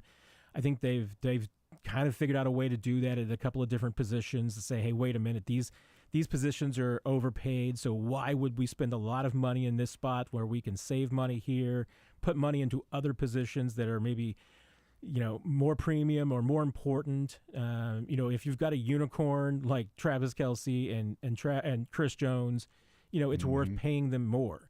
But Tyreek Hill, not really a unicorn, because there's a few different receivers out there that can put up those kind of yards, but are they worth it? Because tell me the last $20 million receiver that won a Super Bowl. I mean, so far, if you've got the highest paid receiver in the league, it doesn't really correspond to winning. But you got the best defensive tackle in the league, you got the best quarterback in the league, that does kind of correspond to winning. Yep. So absolutely. I think that, in that kind of aspect, I think that the Chiefs do really, really well. And once again, we talked about this last week. I think the Chiefs analytics department is completely underrated, because there's so much of it that people feel like the Chiefs ignore, because, they see the 4th down bot and EPA and they think that the Chiefs just don't maximize it. Well, no, I mean, the Chiefs just count things differently. I mean, they have different metrics, and you can't really argue that it's not working, because they won back-to-back Super Bowls. I mean, they're a dynasty in the making. They're doing something right. And, in addition to Mike Frazier, they've got, I think they have at least 2 current employees that won the big data bowl that the NFL does every year for analytics on their staff. They had somebody from their staff that was just stolen by another team. I mean, people are hiring. They have had losses, and one of them is from their analytics department, which tells you that their analytics department's doing okay. Would have been the last place I think a lot of people would have guessed that they've been raided. Well, where? The analytics department for what?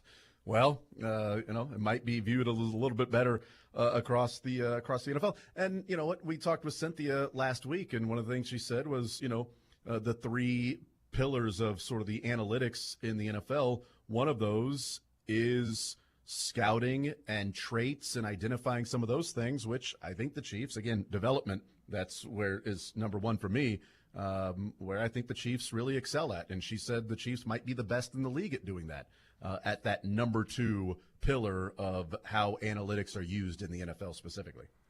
Yeah, I mean, and we see little evidence of that. I mean, Brett Veach has told the stories about how that they kind of go through their, process of identifying talent. They have their scouts go through, find players. They take analytics and say, okay, well, you know what? these are players that we agree, the analytics say these are good players. Analytics might say, hey, here's some other players that the numbers say are good. Maybe you should reconsider. So take a look at their tape again. They get all those together. Then they give them to Steve Spagnuolo. They give them to the coaches. And they say, okay, this guy can play. This one can't. I mean, the way that, you use that in conjunction to identify your talented players, I mean, it's worked for this team. I mean, I think it took them a little bit of time when Brett Veach took over as GM. I mean, I think that there was definitely some fine tuning that they need to do because, John Dorsey ran things differently. And, and Brett Veach, I think, needed a little time to find his groove and, certainly to find out, everybody on the team and what their strengths were and what they could do. But when you look at how this team's been drafting the last, 3 or 4 years, I think you got to say, yeah, I mean, they've figured out something. Yeah. Matt Derrick, Chiefs Digest, and 41 is the Mic podcast presented by Cap One Lending. Matt, you're the man. Very much appreciate the time, brother, and look forward to talking to you next week. Can't wait, my friend. Best, once again, the highlight of my week. Yes, me too. It's the highlight, and it goes downhill from here because I think we've got Mick Schaefer next. And so, I mean, just like unfortunately, you are right. Yes. Oh, the mountaintop, top of the world, Ma. With Matt Derrick. We will take a time out. We'll come back. We'll hang out with Mick Schaefer, KSHB 41 sports director, and talk some more sports with Mick Schaefer. Thank you to Matt Derrick, presented by Cap One Lending. More Zone right after this on Sports Radio 810 WHB.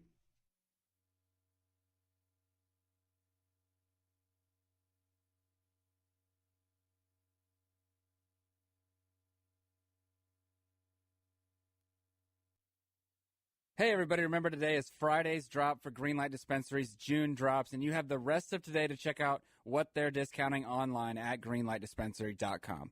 I was able to get close to 40% off my order on Monday, and you want to get in there today before the weekend so you can cross it off your list and save money. And today is the final Friday June drop at Greenlight Dispensary. So go online to greenlightdispensary.com and use their AI bud tender to help you select what you want, and then you can place your order for the drive-thru or the grab-and-go window to save time. Then once you're there, you can talk to an in-person bud tender that can answer any of your questions. They have a bunch of different options at Greenlight Dispensary. They have oils, chocolates, gummies are my favorite, and sodas. The possibilities are endless, and they're always trying out different options every week. Mention 810 at Greenlight Dispensary as well for 20% off your first visit to any of the Casey area Greenlight locations. Mine's at State Line, the others are Independence and off Bannister. There's also one in Harrisonville as well. You can go sign up for Missouri's #1 loyalty program and find them online at greenlightdispensary.com. That's greenlightdispensary.com.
All right, thank you to Matt Derrick joining us to talk some Chiefs football, some Sunday ticket, some lawyer stuff. Mick Schaefer hanging out with us until 2 o'clock as we head up to 2 o'clock on this Friday edition. Mick, what's up? How are you? Great now because I'm sitting in your chair. Get to stare straight at Dylan all show long.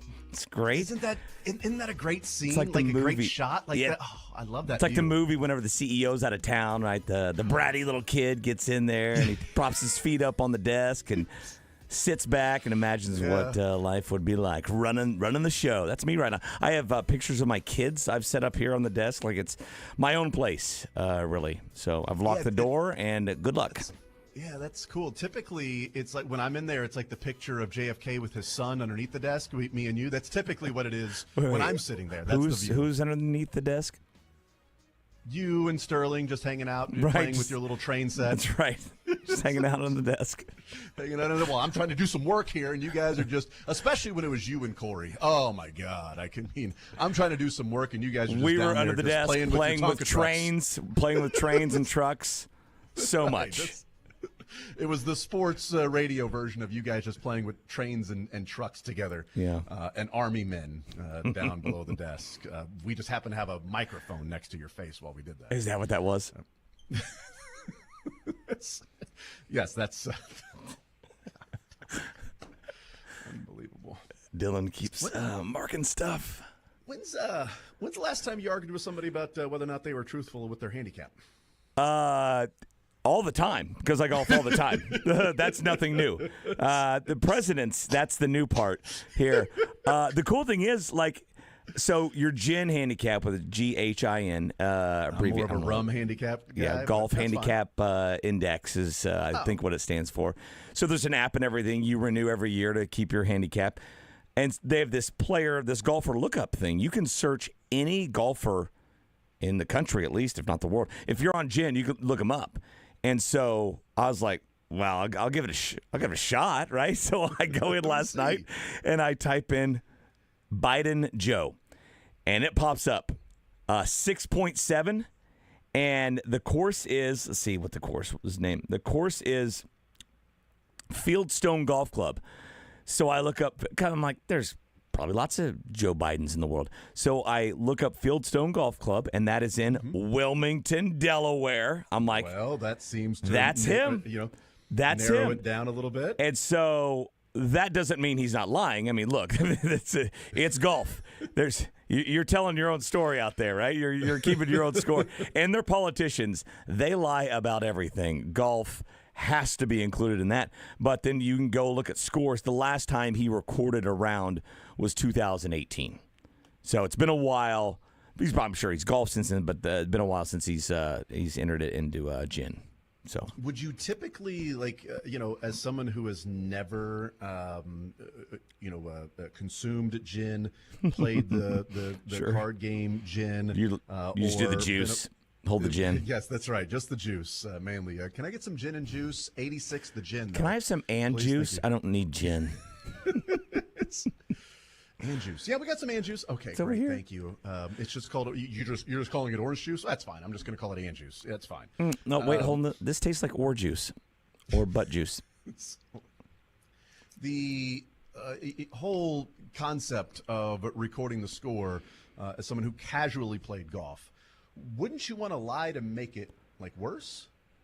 Well, Right, if you not were good, playing in events, right? So here's the two schools of thought in that. If you play in a lot of club championships or we at our club, our July 4th tournament's coming up, you have 2-man best ball, right? If say you're an 8, you would love to be entered as an 11, right? Because you'll get more strokes, get more pops, right? And so you have a better chance of winning the thing. If you're not in those, if you just want to be as good of a golfer as possible and let people know how good of a golfer you are, it's the opposite. You're going to lie and be like, no, I. But yes, I mean, I would say more people, most people are casual golfers and aren't playing in events and stuff. and they're more likely to, like, you know what, I'm gonna take a mulligan here, right? Yeah, this is. I know it's in the trees. I'm gonna pull it out. I'm not gonna count a stroke, right? 5-footer. That was good.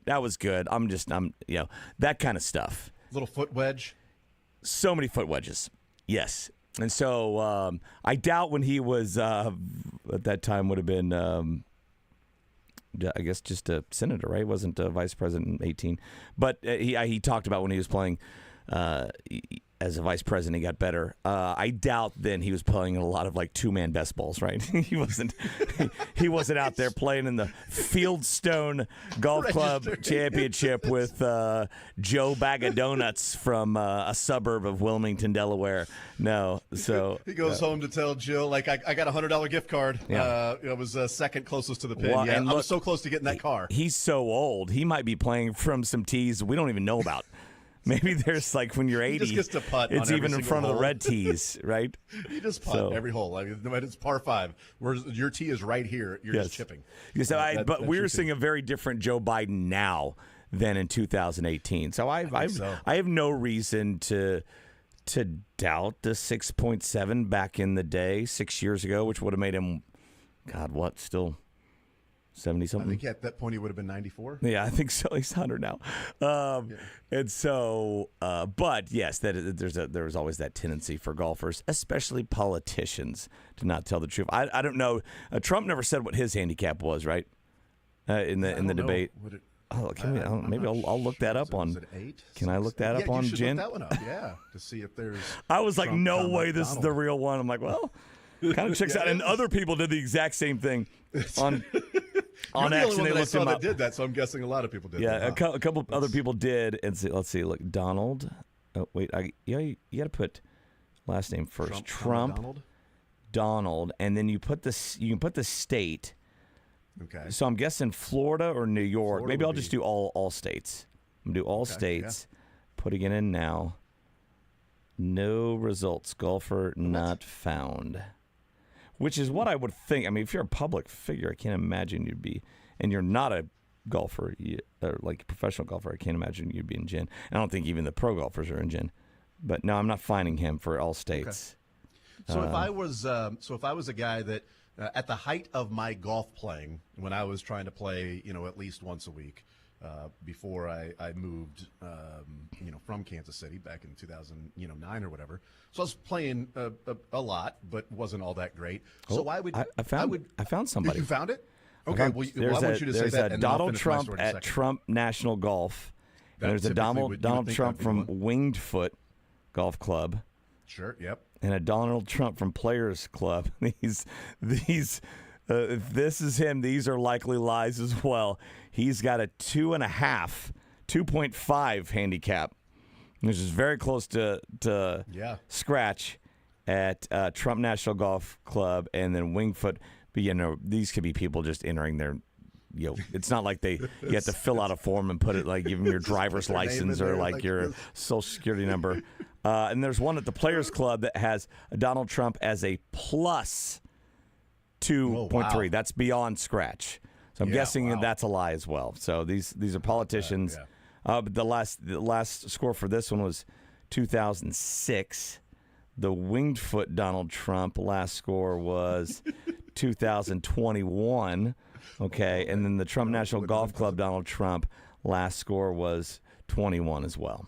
So okay, interesting. I've seen him swing in those, right? You have the cameras out there, the tee shot, from a distance or whatever. I'm guessing he's not a 2.5.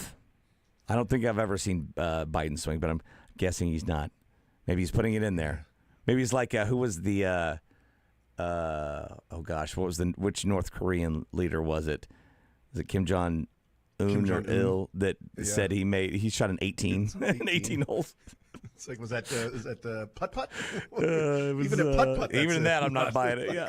I'm still not buying it. 18 holes in one is what he tried to convince his people of. Yeah. The windmill got you. All right, I don't care what you say. The windmill got you. I'm convinced nobody has gotten a 1 on the 11th hole. Windmill gets you every time. Every time. All right, that crocodile's mouth, you did not, get it in the mouth and then get it right through the middle part of the 3 holes that are there. Didn't happen. Sorry. You got at least a 4 on that one.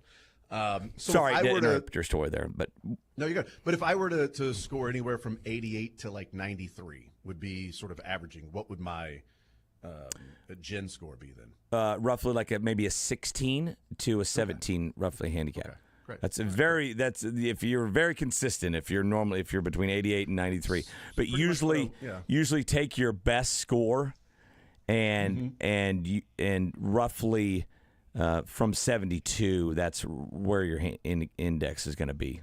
Roughly, maybe a little bit worse than that. So if your best score is 88. Maybe take a 90 minus 72 is 18. So roughly maybe a 17 or 18. Yeah. And it takes your last 20 scores is what it does. Well, if I'm trying to win this two-man scramble, I've been shooting a lot of 97s lately. Whoo-wee. Yes. Just a lot of 97s That's what you do. lately. That's what people do. Those are called sandbaggers. What? Yep. No. I mean, no, I'm not sandbagging. I'm just saying that I'm not playing well right now. I'm playing more like a 22. I know it says I'm a 17, yes. but I feel like I'm playing like a 22, so I need to enter that. You know, I'm trying to go with what I'm doing right now. I don't know what the opposite of sandbagging would be. What do you put in the bag? Emptying sand? Tea? Tea? You almost Almost. got me there. Almost. You can lead a horse to water, but it doesn't mean that you're going to have him drink tea. It does not mean that. We are talking with Mick Schaefer, KSHB 41 Sports Director. We will take a timeout. We'll come back. Royals, game one of the series. They win last night against the Guardians. They have won 3 of 4. They are now back to being scorching hot. The offense is scoring runs at an incredible clip right now, with 2 of them yesterday. So we'll talk some Royals. We'll also talk some draft. Johnny Furphy, Kevin McCullough drafted last night. And U.S. men's national team, Tim Weah got the red card. Now it's a must-win, essentially. Well done, against, Tim. Uruguay at Arrowhead. So a lot of eyes on Arrowhead Stadium coming up on Monday. So a number of things to talk about with Mick Schaefer hanging out here on this Friday edition of The Zone. More Zone next.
The U.S. men's national team will be fully in the spotlight coming up Monday at Arrowhead Stadium. And it's unfortunate that the eyes are going to be on Kansas City in a night that will probably end up being them not making it out of the group stage. But it also could mean the end of Greg Berhalter Well, as it's not the going to be our fault. It's not going to be our fault. No, but it'll be the and end there of more Greg people Berhalter, should be so there'll a lot of watching. celebrating. More people should be Yeah, watching because they absolutely. stubbed their toe against Panama. Yeah. Right, and there might be a celebration if they were to lose, because a lot of people feel like it's time to move on from Greg Berhalter, and so if they lose that match against Uruguay and they don't make it out of the group stage, well, then you know what? Maybe there's some sort of a positive that came from that, you know? So yeah, I would say this: the price of your ticket that you're paying to go to Arrowhead on Monday is a little bit more valuable today than it was last night. Unless, well, no, it still would be. I was going to say, even if Uruguay were to bench all their guys, I mean, still the United States is going to need a win to get that, as opposed to like, man, if I was in Atlanta last night and I'm paying minimum $160, $170 per ticket to go see the men's national team play, and 17 minutes in, there's a red card, and that dude's out, and the U.S. is going to park the bus, I'm pretty pissed off about the money that I just spent to be a part of that. Whereas on Monday night, they're going to have to win. Well, they got a goal. They got a goal down 10 men, right? Down to 10. They did, yes. Yeah, and then they had a couple other shots too. Yes. And so I think I left to go to Kaufman in like the 70-something minute. Yeah. And it was 1-1. And it was apparent, at least to me, like, okay, they're going to hold on for a tie here, which is all things considered good. And then they gave up the goal in the 83rd minute or whatever it was. Yeah. And that was bad. It was real bad, especially to Panama. They lost to a Van Halen song. I think they would have beat Jump if they would have totally played them, had Jump. They had Jump taken care of, and then Panama comes out of nowhere and just bites them. The tournament is hot for teachers to lose. Typically, I'm out. I mean, that's you got me on that one. Where's Sterling when you need him? Yeah, he Playing loves golf, 80s. lying about his handicap right now. Exactly. lying, telling everybody he's actually a 10 when he's a 7, because with his buddies, they're betting money, and that they're actually using some of that the handicap that goes along with Sterling seems like a guy who's going to fudge his golf handicap. 100%. Make himself sound better. Yeah. Yep. So you're right. He would be the guy that's saying he's a 5, even if it hurts his chances of winning with his buddies. Yeah. No, I'm a 5. Like, dude, you're a 10. Nope, I'm a 5, bro. I'm a 5. This mustache look like a 10 to you? No. This mustache is a 5. This chest. Let me take my shirt off. Does this chest look like a 10 to you? Tarps off. I'm a 3. Right. If they just let us play with no collar, no shirt at all out here, I would be scratching. I don't understand the problem here. All right. You guys are wearing what you may think is comfortable for you. I'm trying to play my game. This is comfortable for me. I don't want to be restricted. All right. Sometimes you got to let the guns out from time to time just so I can grip it and rip it. Yeah. Need to know what I got going on here. Maybe it's a little intimidating for the guys I'm going up against too. I think so. They're a little worried about it. Next time he takes his shirt off, I'm going to take a picture of it and send it to him, because nobody ever looks good in pictures with their shirt off. You hit the nail on the head. You look your best in your bathroom, right, when the lighting is perfect, right on the mirror, right? First you look thing your in the very morning. best. Yep. First thing in the morning, you're like, man, what am I beating myself up for, man? I've got this going on. I don't need to work out. I'm naturally the dude look that good. you go to the gym. And you Yes. got hard workout, right? Yeah. And then you With those shower, skinny and then mirrors. you stand there and look at the mirror. Yep. You stand there and look at the mirror, and it's like arms bulging. It's like, it's like that. Yeah. See, what you're seeing in the Gains, mirror is bro. not what everybody else is seeing. No, man. it's That's not. Something about the reflection there of the mirror. It's just like singing in your bathroom. That's not the acoustics you're getting not. everywhere else. Everything's better in your bathroom. If they had put a basketball goal in there, I could dunk. Just magical things happen in the bathroom. I'm a 2 handicap in the bathroom. In the bathroom. Put me on a golf course, I'm an 18. Let's go. It's weird. I mean, I'm Justin Timberlake. I'm The Rock in the bathroom, and I'm also Justin Thomas, apparently. Yes, So, all the all of Justins. those. I'm in the bathroom. All right, we'll take a timeout, come back. We will talk some Royals baseball. Game number 2 tonight against the Guardians, what they have in store, and a little NBA draft, too, coming up next.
The Zone is presented by Guaranteed Foods, delivering all natural food to Midwestern families since 1958. Enjoy healthier food, more free time, free delivery, and better value. Go to GuaranteedFoods.com. All right, we'll continue right here on Sports Radio 810 WHB. Jason Anderson with you, Mick Schaefer. We had up until 2 o'clock, Dylan Michaels. We will let you know who's lighting it up in the next segment, and we got the cuts before the show is over as well. Tonight for the Royals on the mound is Alec Marsh, 4.4 ERA, taking on Triston McKenzie, 4.6 ERA. And Triston McKenzie, the game in which the Royals, the first go-around against the Guardians, had the 5-0 lead with Seth Lugo on the mound and ended up losing that one 8-5. Yeah. McKenzie giving up the 3 home runs, 1 to Hunter Renfroe, 2 to Bobby Witt. So hopefully the Royals can get back to doing that against Triston McKenzie tonight. And let's hope there isn't a bases-loaded overthrow that scores 3 runs. for the Royals. Unless the Royals are on offense, then let's go. I Let's forgot go. about that game until I saw Tristan McKenzie. I'm like, wait a second. Royals have on. faced him. I look back. I'm like, oh, yeah. But they got to him, and they kind of like wounded him because he has struggled in his 3 starts since. So this is there's ever a time for the offense to get right against a really good team. I think tonight is it. And look, I mean, Marsh has been, the starting pitching's gotten back together. The band's gotten back together. They're back to their April and May selves here this past week. But Marsh has been maybe the most consistent start of this month. So I like seeing him on the mound, and I like this matchup. I love that they took game 1. I love the fire out of Q. I don't like Hunter Renfroe hitting singles off the wall, then getting doubled up after that. I would like to have seen the view of the entire field, the all 9. I would have loved to see the all 9 view of and to see when he hit the ball, like what the reaction was. Renfroe? Hunter Renfroe? Yeah, they showed. I mean, he was just he thought it was going to be a home run or a foul ball. So he was in a home run or foul ball trot. He hit it, and at least the replay that I saw was, he took a couple of steps looking, but then then he was out of the screen, and I don't know, did he then bust it down the first baseline and ends up getting stopped, or was there more of a jog? It was not even a jog. I mean, it was Cadillac, and it was bad. Bobby Witt would have been at third. Okay, and look, it was a perfect carom off the wall. The left fielder played it great, and no, he got stuck Cadillacing, and it hurt his team. Not too many people pimp a home run that might be 336. I wouldn't go far. I wouldn't say it's pimping. I just think it's like, this is either gone or a foul ball, and I'm just I'm watching it. I'm running. You ever tried to look to the left and watch something while you're running? You're a lot slower. And no, I mean, he wasn't. I guess it wasn't a bat flip and sort of a. No, it wasn't that. It was popping your collar on your way down. It was a guy who's been in the league a long time and thinks he knows what's going to happen there, because it wasn't like we've seen before. Like if it's a line drive shot that doesn't get over 8 foot off the ground, right off the wall, yeah, there's going to be Salvi couldn't get that to a double probably. But this thing was in the air for a long time. No, by the time it hit the wall, he should have been at first, and he wasn't close to that. I couldn't believe it when the camera panned over to Hunter Renfroe, and he was just rounding first as the ball came into second base. I'm like, hold on, what? Yeah. How did that? I'm like, okay, I was in the double. stands Nice. at that time. I ran out to the game last night, and so had a great view of the all 9 there. And the fans let him know about that, because then he got doubled up. Yeah. After that, and that was that's part of the deal, because they had their leadoff man on for 3 straight innings, and he never got to second. So that's going to be part of the slump, right? And I know occasionally here they've broken out and hit home runs, but it's been the part of getting guys on, not really getting them over, and they're not really getting them in. And then Lofton took a bag in the 6th inning or 5th inning, right? And then I'm tired of a lot of things, and one of them is baseball's dumb rules. They're just dumb, right? And Lofton's clearly trying to avoid the fielder making the play. And it's just like, well, you can't be out of the baseline. Well, you can, but just a little bit, just by a little bit. We're just a judgment call. Well, that is an area that you are allowed to be, but we would like you to only be that if you're rounding third to run home. Right? Yes. From second, if you're you rounding third to run home, you can be in the opposing dugout. Okay. Yeah, so that is technically the baseline if you're rounding second and then taking the path to third to round. That would be the baseline, but because you started from where you did, we can't extend the baseline out there, even though technically it's a baseline for others. So it's sort of just in the judgment of a baseline. So we definitely think you're out of the baseline that we have prejudged where you should be running in.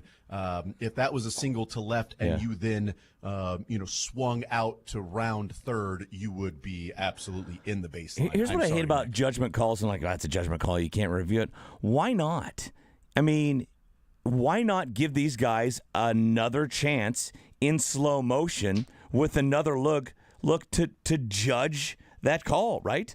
Let the guy that made the call look and say, okay, when he started to avoid the fielder, he was still making the play. And that was the first thing that Lofton looked up and said to him was like, he didn't have the ball yet, right? Yeah. He was making the play.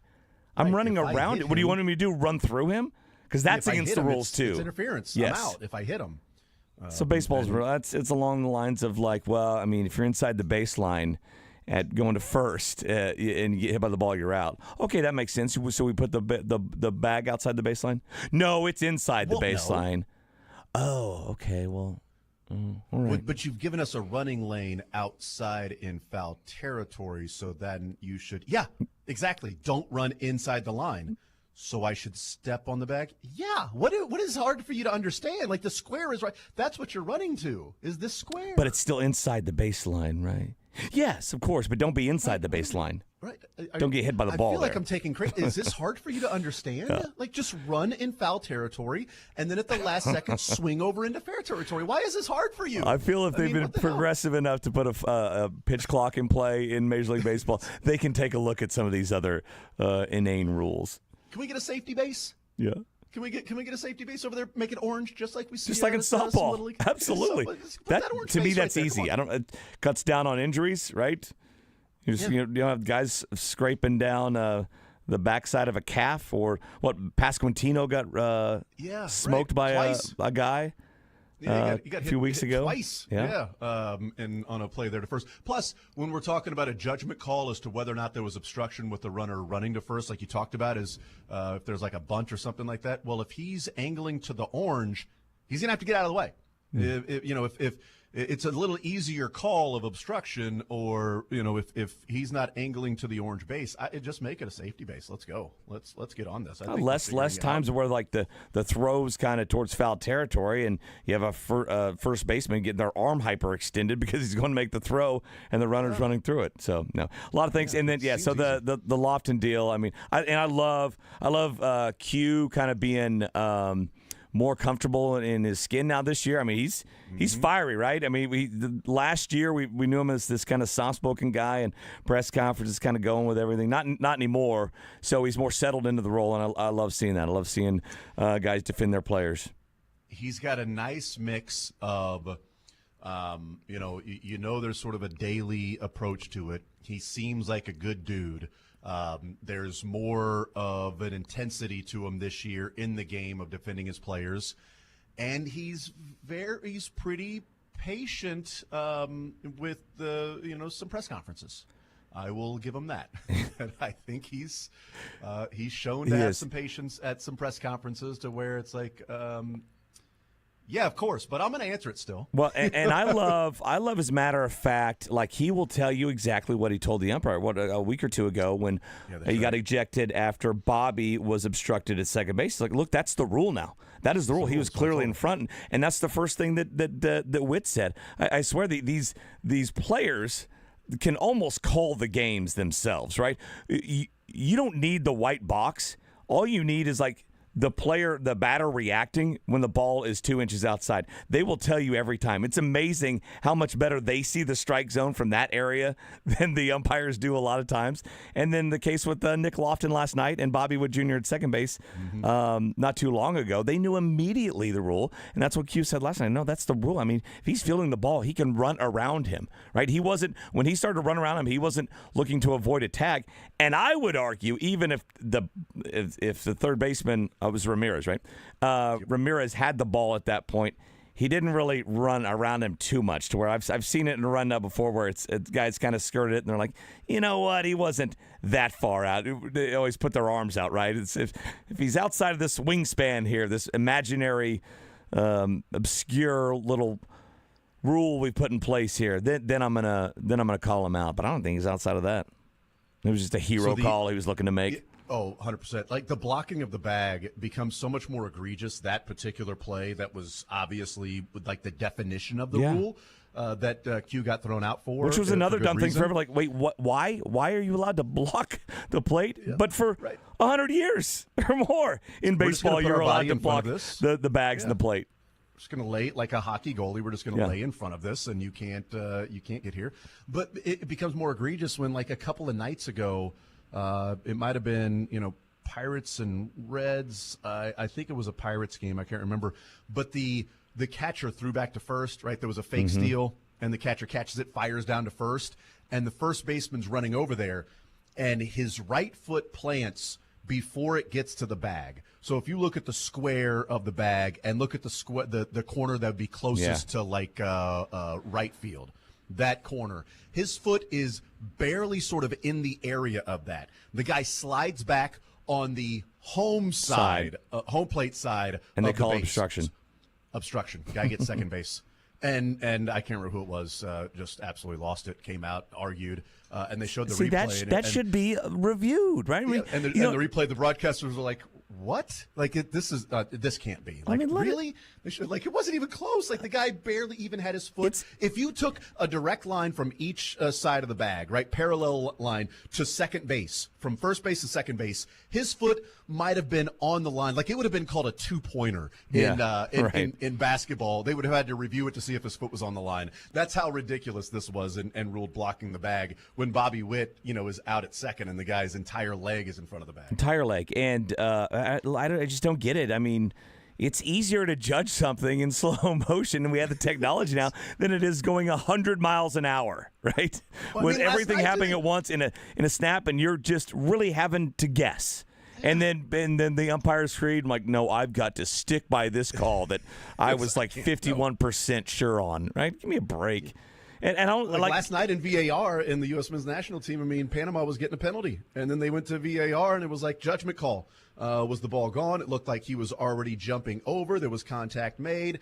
It was a careless tackle, but this guy was already jumping in the air. The ball was cleared. You know what? We're going to call no penalty. That's a judgment call. That's not a directly one-on-one, like offsides or not. That's a judgment call. Was that a penalty in the box with that tackle? Every call is a judgment call, right? Right? When the contact was made, how it was made, where the Panama player was, like that. They went to VAR for a judgment, not a specific, well, this guy's safe, out, this guy is offsides, onside, well, this was absolutely out of bounds, this is a goal kick, not a corner. Like, those are things that, like, seem to be pretty cut and dry. But some of the, quote unquote judgment calls, like, yeah, your judgment is a little bit easier when it's slowed down to, 1,000th of a frame. It's a little bit easier to see those things. Yeah. And I always love now, like every single call, like we've got to wait. We've already seen the call from the umpire, but the real call comes when they show the manager to see if he's going to tell him to review it or not. That's the real call. That's the one that we know if the call is right. There's the preliminary call from the umpire, and then we get the real call from the manager. From the Bill Duplessis of whatever team is there. That's right. And then you get the. I always look for the little it's like you're done at the blackjack table. No more cards. You just give a little wave. Right, I'm good. I'm stay on 16 here. Q sometimes does the finger like, all right, keep it going. Keep it going. Yep. Keep right on. Or you've got the headphone. Here. You gotta go. Here we go. Put the cans on, please. Ears. Can you do it? Thank you. I need you to headphone this. Can you headphone this thing? I know you can't review it. I just need you to put the headphones on so you can listen to what they tell you that they're going to review it in New York. Thank you. Headphones. Like, crap. He got him. Or that's well, I was like that way in the ninth the other day. It was the A's game, right? With the slide at second. The Blanco, I think. I'm like, oh, God, he got him. Right. He got him for sure. In the first replay, I'm like. Or the Mariners, yeah. Excuse me, the Marlins. Marlins, the game they lost. And I was like, wow, he got him. And I was with Ryan. Ryan's like, yeah, I got him. And HUD, I thought was just clueless. No, HUD, he got him. And then the more you look at it, like, no, I don't know that he did get him, and you're not going to be able to overturn that. So that was one of the few times where, okay, survived that one. Still lost, though. Yeah, they did, but they've won 3 of 4.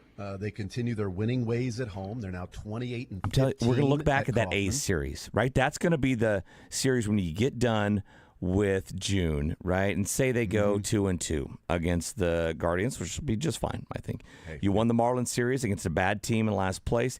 We're going to look back at getting swept by the A's, and that's going to be the difference between, like, what would be, I don't know, an 11 and 16 month, and what could have been maybe like a 13 and 14 or whatever that would be. Well, Oh, yeah, there's going to 500. be a lot of games. Right. Yeah, there's going to be a lot of games where you look back if they're like a half or a game out of the wild card, and you go, man, Yeah. we would focus more on those games in September Right. specifically when they won or lost. But looking back, getting swept by the A's. The Mariners game they gave away, right? They could have swept that, but you still won the series. One of those Yankees games you could have had, but the one you got, you're kind of fortunate to get, right? Right. And so Dodgers, whatever. I think when you look back at June, it's going to be, you know what? Everything went not as planned, but you can recover from everything. Not like they can't recover from June, but it was that A's series. That's going to be the difference between what is maybe a 500 month or a game ahead of 500 and one that's 3 or 4 back.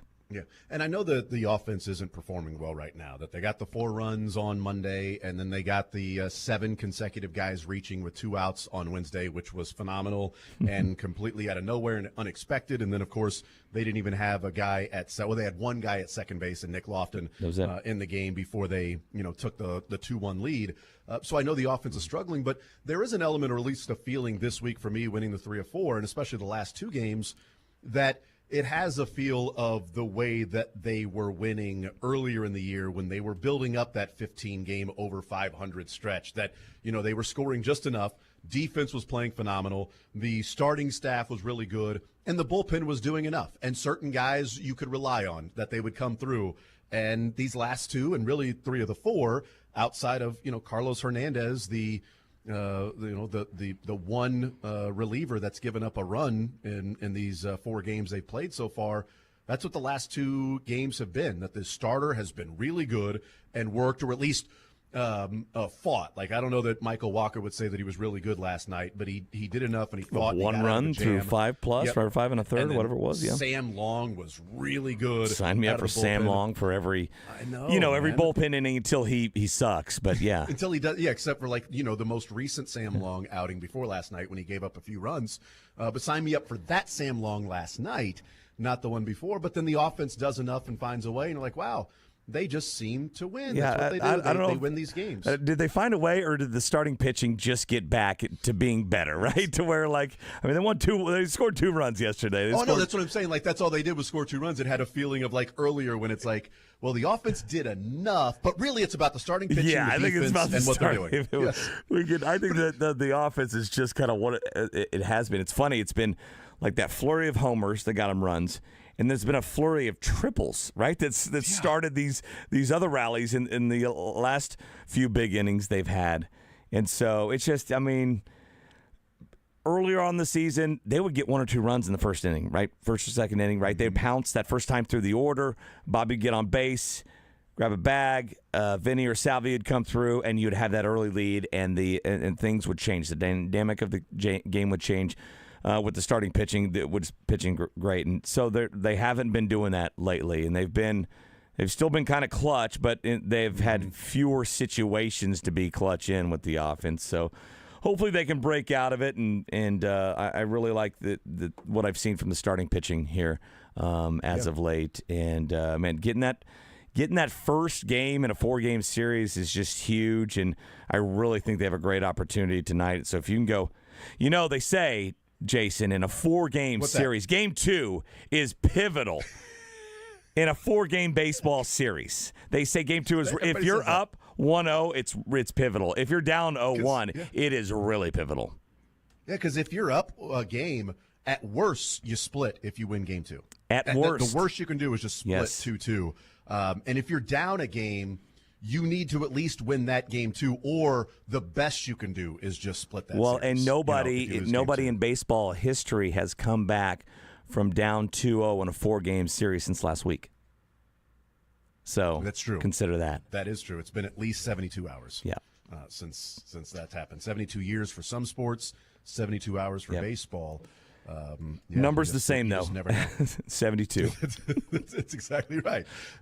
It is crazy though that the back-to-back triples and scoring the 2 runs, because it was so exciting and we haven't seen them do much offensively. And that was a gift. All of a sudden, Isbell should have been out. He should have been caught in right field. Exactly. Yeah. Schneemann That's has a to make gift. That play, and so the back-to-back triples makes you forget that. Oh, by the way, they got the 2 runs, and the entire pitching staff gave up 1. But they got triples, dude. The back-to-back triples. The offense, there it is, man. They're doing enough. All right. 2 runs was able to hold up. Why? One- Well, the pitching and the defense thingy, but they got 2 triples, back-to-back triples. One You should have been kidding an me? out, and one was a pitch that Michael shouldn't have swung at. That's right. It was up. It was 2-1. It was a 2-1 count that he swung Well, yeah. at ball Ball 3. three, yeah. He would have been up 3-1 in the count.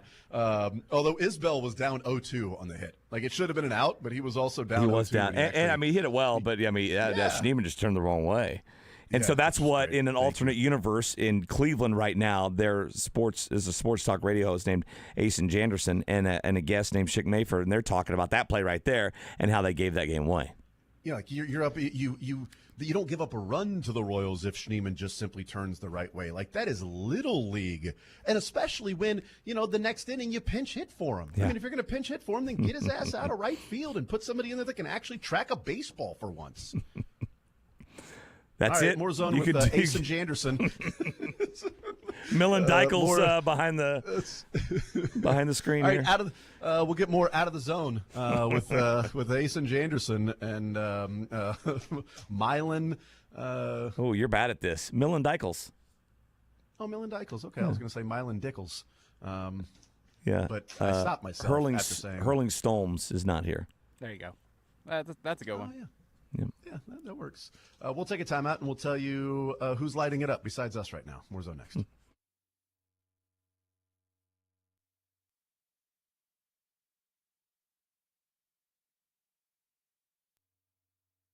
All right, one more time before I leave today, go check out Greenlight Dispensary if you want to save money this weekend because they are having June drop discounts for the whole day until they close. Right now they have 20% off all timeless half-gram carts, which actually I'll be taking advantage of right now because that's awesome, and many other specials actually on the products like gummies, sodas, oils, topical creams, and more. So go check out Greenlight every Monday and Friday this June and tell them that 810 sent you to check out the massive discounts they'll be having for many of their amazing products this summer. And remember, not all cannabis is flower. At Greenlight Dispensary, they have a bunch of different amazing products. They have topical creams, pain patches, oils, chocolates, gummies.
to you by Greenlight Dispensary, Kansas City's #1 trusted source for all cannabis products. Try their new AI Bud Tender to help you shop their huge menu online. Visit greenlightdispensary.com for more info.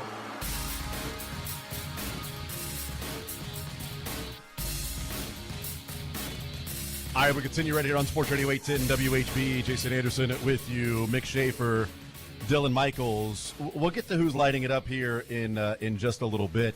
But a couple of news stories that I thought were, well, one seems to be really sort of on the crazy, stranger than fiction side of one of the stories, and it came out last night in the NBA draft as Kyle Filipowski was drafted by the Utah Jazz.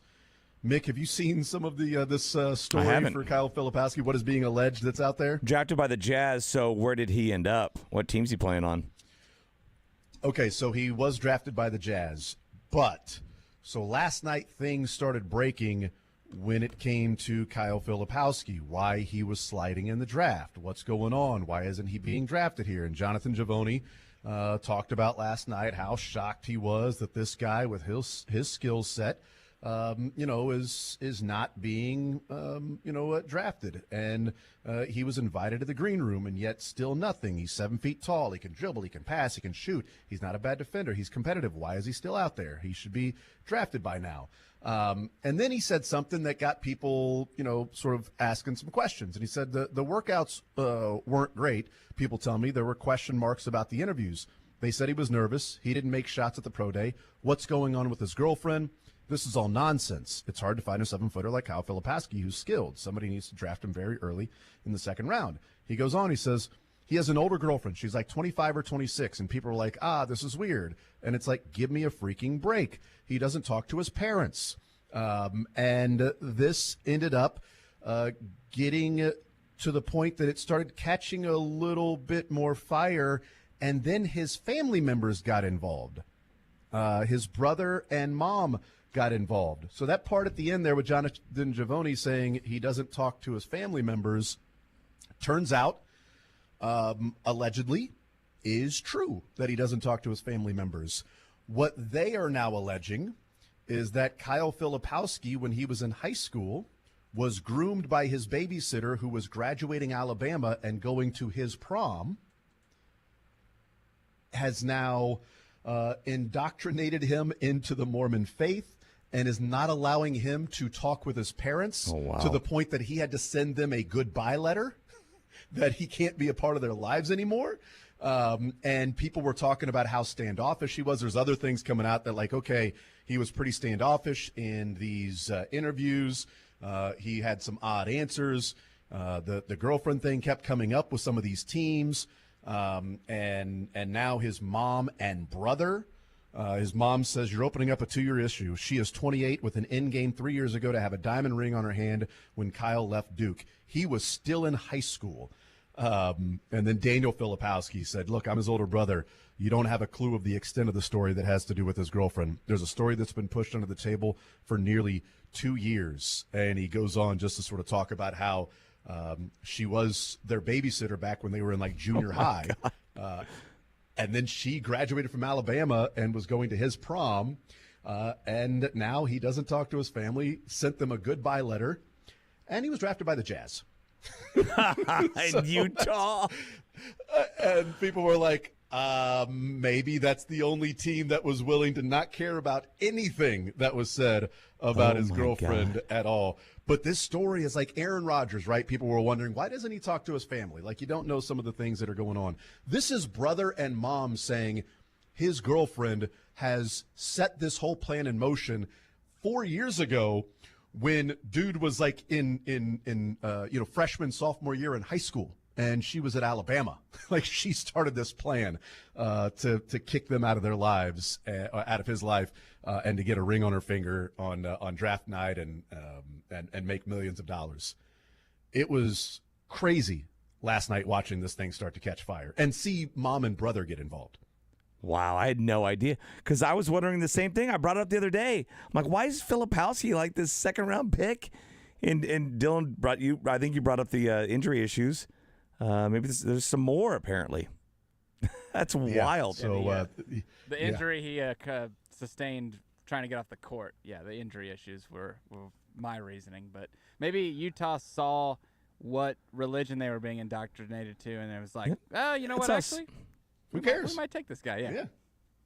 Come on, we don't believe that. We don't think there was any grooming going on here. Who cares? Like, What's it the is problem? like, it's one thing to like, okay, you're 6 years older than your significant other. Well, that's fine. When did you guys start dating? I was 23. Yeah, it's half your age plus 7. That's I feel like 23 and 17 is a little different than 35 and 29. Right. Yes, like you're 6 years older than him. When did you start dating? I was 18. I just graduated high school, and love at first sight. Just knew it. I just knew. When'd you meet him? Well, I was 16. He was 10. I was babysitting him. I was making him some Hot Pockets. Yeah, and the way he ate pizza rolls cracked me up. I mean, he would put straws in his nose and act like he was a walrus. Like, we were all laughing and just having a good old time. Pillow fights all night long. You get the gist of it. Yeah, but anyway, we're engaged now. Yeah. No, he's in the NBA. No, it's not a big deal it's fine. at all. He's 7 foot and plays like a guard. I don't know how long he can last in this league, really. I had no idea. Like, he was 6'9" and shooting threes as a 13-year-old. But, it's really about the heart. It's love. That's what I saw in him, is like how deeply emotional he was, and our connection that was really deep. I mean, it was a little difficult because he was like a foot and a half taller than me at that time. But it was still that connection that we made that really gave the whole difference to our relationship. But man, I mean, he'll probably be interviewed at some point. He'll probably have to answer some questions. But I don't know. What the next steps are, but it's just odd that his brother's like, yeah, he sent us a goodbye letter to say that he's no longer going to be in our lives. Yeah, so I guess that's that Dear John letter. Sent me a John Deere letter, said I didn't even pay attention to him. I don't know, I wasn't really listening, but Caitlin Hutchinson graduated from Alabama in 2018. Yeah, he could have ended up with a good girl like that Hawk Tuah girl. Could have ended up with her. Right? Yeah. A lot of fish in the sea, I mean, Kyle. That's right. So the other one that I wanted to get to was the content aggregators that are out there on Twitter, especially the NFL content aggregators, the Dov Klymans of the world, the JPL football or whatever that one is, the Around the NFL. Well, Jesse Newell has a story in the Kansas City Star about Chris Jones saying that he talked to Andy Reid about missing practices and a little load management, taking some time off, and is smiling about, well, he just stared at me, and it's still an ongoing conversation, right? Playful, sort of fun. Around the NFL, quote, Chiefs defensive lineman Chris Jones hopes to skip out on training camp again in 2024. Sounds about right. The media. Exactly. Yeah, that's exactly what Jesse Newell's story was. The media. Was about, so. Content aggregators, man. So it's weird. They just you know what? And it's got like 30,000 hits. So there you go. It's I guess an ends means to an end. You got there. So 913-912-4810. All right, who is lighting it up? Mick, we'll start with you. Who's lighting it up for you around the sports world? I don't know, or the entertainment world. It's you lead us off here. A guy by the name of Frank Bensel Jr. Have you heard of this guy? I have not. He's a 56-year-old professional golfer playing in the U.S. Senior Open. He just made 2 holes in 1, back-to-back holes. No way. Sorry, not back-to-back. Yeah, no, hold on. Yeah, back-to-back holes. Back-to-back in like a matter of minutes. Par 4, in the par 3? second round of the U.S. Open. The 4th and 5th holes going 184 yards from tee to cup before acing again from 203 yards mere moments later. So I don't know if that second hole was a long par 4. I'm guessing it was for the seniors and not back-to-back par 3s, which would be very back-to-back rare. par 3s. Back-to-back par 3s? Yeah, no, Pat. So there you go. First ace came on a 184-yard par 3. He then followed it up with a 203-yard par 3 5th hole. And then he made 4 straight bogeys after that to kill the buzz. But Hey, He's +2 in his opening round with 2 aces. yes. Oh, How no, do you he's do even. that? Sorry, he's even. He's even with 2 aces. 67 million to 1 is the odds Oh, of my making goodness. 2 holes in one in a single round. I don't know what it would be in back-to-back holes, but he did it. And so I would challenge you two to find guys who are lighting it up more than Frank Binsel Jr. His And first 8 holes. How much do you have to pay Par. in the clubhouse for 2 Oh holes yeah, in you one? got to buy two rounds then, right? Does one negate the other? Maybe that's it. That's a great point. Or Yeah, do you have to that's go to true. like drive to a different golf course and buy a second round of drinks for lots of other You people? have to come back the next day. Those golf You have to courses, come back the they next all day. have multiple bars, so you just got to go to one bar and then go upstairs to the Yeah, next that's right. bar and buy a round. Yeah. His first 8 holes: par, bogey, par, ace, ace, bogey, bogey, bogey. That's he doesn't unreal. have many just numbers written there. He's got some squares and circles on that card. Dylan, who's lighting it up for you? I'm going to go with Sam Long. He had a great performance last Go. night against the Guardians, a 1.98 ERA in 1 2/3 innings, 4 strikeouts, only 1 walk. Bounced back from the Texas series where he kind of got tagged a little bit for some runs, but he still has a sub-2 ERA on the season with us at 1.98 with a 2-1 record. So we're looking for bullpen help, and that guy stepped up.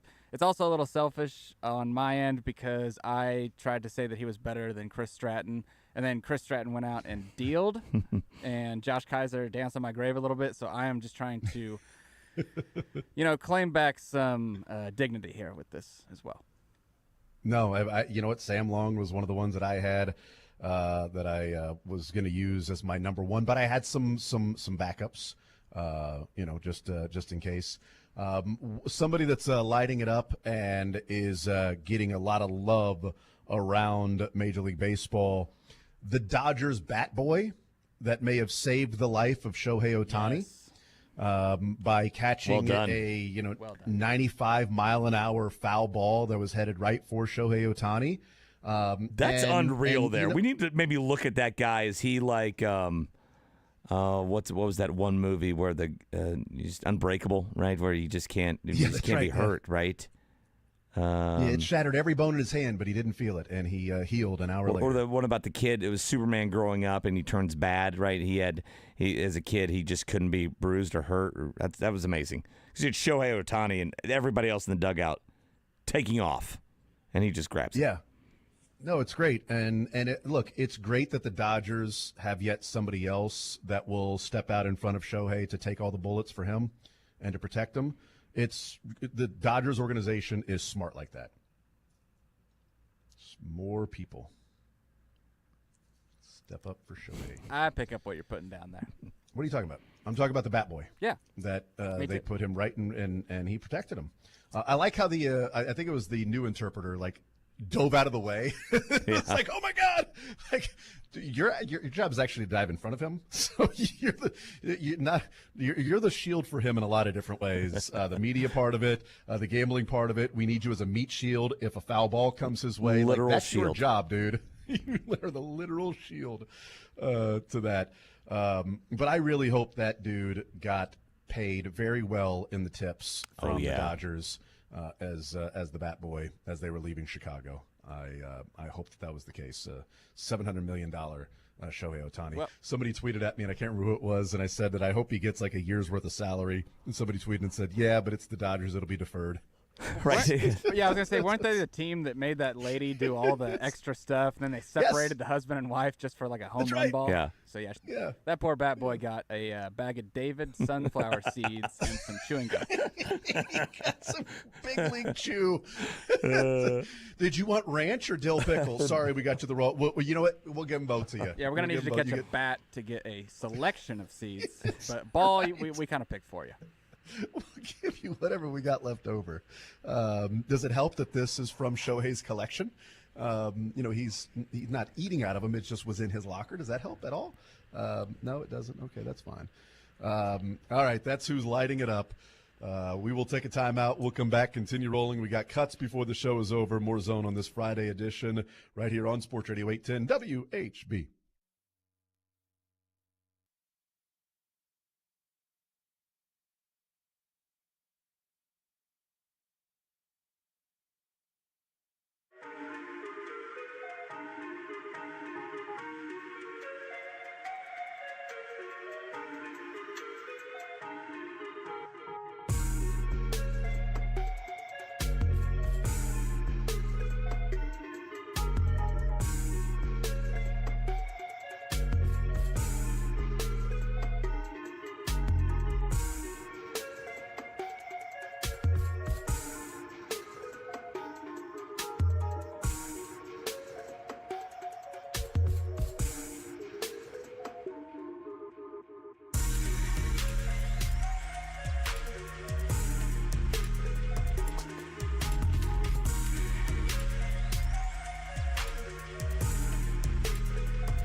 All right, we continue right here on Sports Radio 810 WHB. Jason Anderson with you, Mick Schaefer, Dylan Michaels. Before we get to cuts, I just wanted to point this out because this was one of the biggest stories of the week, and Jim Schlossnagle taking the Texas job and the whole press conference and everything, that there have been a couple of A&M players that have thrown some lightly veiled things his way. There was also somebody that tweeted out and said, unreal, recruiting players to Texas while your team is playing in the College World Series. So throwing out at least an allegation that behind the scenes he was recruiting kids to Texas. And then one of the kids that had a pretty cool moment in coming on and stealing bases and had a great two-strike bunt was utility infielder Travis Chestnut. And Travis Chestnut told the Eagle about Schlossnagle, said, "I'm blown away by the disrespect of Schlossnagle. Not once in my career was he a respectable man to me. I stuck with him because I wanted to be an Aggie and in the SEC, but quite frankly, I didn't stick to him. I stuck to Mike Early and Nolan Kane, which were the assistant coaches." And if you're wondering if this was just joking around, which at first we were like, oh, that's just playful, with at least that was the talk on Twitter, playful. After that two-strike bunt that resulted in a rally for A&M, here's Jim Schlossnagle in the dugout directly after being interviewed. Let's go back to Chestnut there with the two-strike bunt. Don't see that a lot. What led to that decision? Well, he struck out a lot, so couldn't be worse. So there you go. Wow. That was the head coach right after, and people were like, "Oh, he's just joking around." And now we find out that maybe he wasn't. Maybe he wasn't. Maybe he's just an AH. Maybe he's just a Richard. Yeah. So there you go. There's the latest update when you've got a number of people coming out and going, "Good luck, Texas." Yeah, exactly. We'll see. I got him to the World Series though. Couldn't happen to a better school. Yeah, exactly. Cool. I hope it fails. I hope it's a disaster. It's Texas. All right, let's get the cuts in before the week is over. Dylan, let's take it away. What do we got? I do love his balls all had different names. Kenneth Northwater. Sterling. Do the Royals. You just, a little hawk to a spin on that thing and just move right on. Yeah, that was the Ranger series. What? Sounds fine. Do you know how to spell Canada? Yes. C-A-N-A-D-A.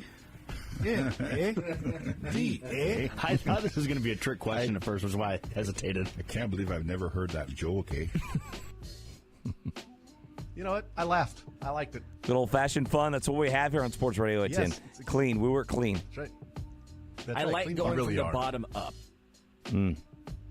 Yeah. Checks out. Yeah, that was one that I think I paused here. I do have sorry, Jason. I do have a longer the version studio. as well here. 1 second. Sure, let's I go like longer. going You really from the are. bottom up. Like, there's just something to it. You got to work your way to greatness. Don't mark that. What was there to mark, Dylan? I'm not even looking at. I'm 8 hours. I'm an 8-hour drive away, and I'm looking at Dylan through the radio. We were totally in concert sync. there. ESP. That was great. And if I do end up in jail, I want 3 tacos and an order of beans. I don't. There you go. Really, and I don't need a. I mean, one guy ordered it looked like a seafood buffet. Yeah. No, give me 3 crunchy beef tacos and beans, and then kill me. I don't care. No, if they do the unlimited chips and salsa, you do that because then they'll never kill you. Adam's got it figured out. I titled it Adam That's Solves what it is. Death Adam's Row. got Death Row figured out. Got it figured out. It's a great point. You just got to pace yourself. You know. Exactly. Nope, I'm not done yet. Unlimited chips and salsa. That's great. Keep going. You put it in me, and then you decided to say, you know what? I'm going to twist. It's like he does it on purpose. Play that again. It's like he does it on purpose, man. I got a long version here. Hang on.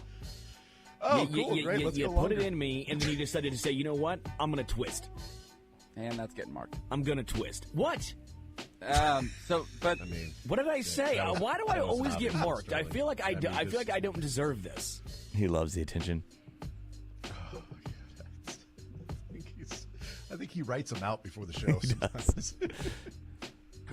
Shane, back to you. No strikes. 2 answers Probably left on the gonna board. say her last name wrong, and I'm sorry. Abby Wabash. Wabash. Wabash. He was looking for Abby Wambach. Wambach, the soccer player. Wambach, yes. Wambach. So he went. She's he the went, Cannonball. Abby, Cannonball. She's the nickname, the Cannonball. Thanks, Shane. Nice job. I'm on your mic. That's it. That's quick and It's fine. quick and easy there. To the point, right to the point. That's fine. A little more Sterling. Keep going.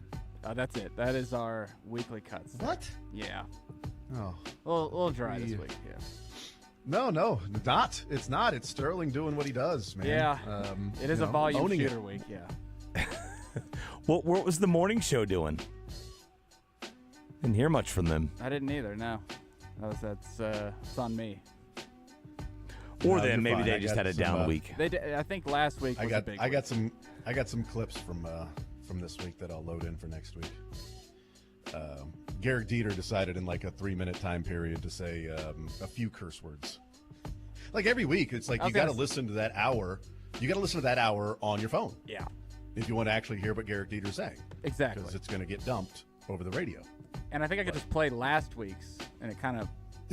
I imagine there would be around the similar words Roughly and the same. yeah, topic. No, I'll tell you what, the bracket of sound next year, guys, there is going to be a high seed that is just Garrick Dieter cussing. It's going to be a high seed of just beeps and bleeps and censors from Garrick Dieter throughout the year. It's going to be a number one. Maybe it'll be the Alabama team, or the Creighton team, since he became a Creighton team randomly. Mhm. Maybe it'll be them. Are you back next week, Jason? I am. I'll be back in on Monday. That's right. Heading out tomorrow morning, heading back. So Safe travels, okay? Yes, thank you. Pray for me. Who's the best in the car of you 4? Of the 3 others, I imagine you're driving. Oh, me. Like, I'm the best. Who's I second handle it, best then? Perfectly well. My wife. My wife. Who's the best of your kids? It just ask me at different hours. Mhm. It just depends on whichever one's napping. Love Whichever it. one is asleep at that time you ask me is the best kid in the car. Without a doubt. That's an easy. That's the free space. Mick, you're the man. Appreciate it, brother. We'll talk Monday.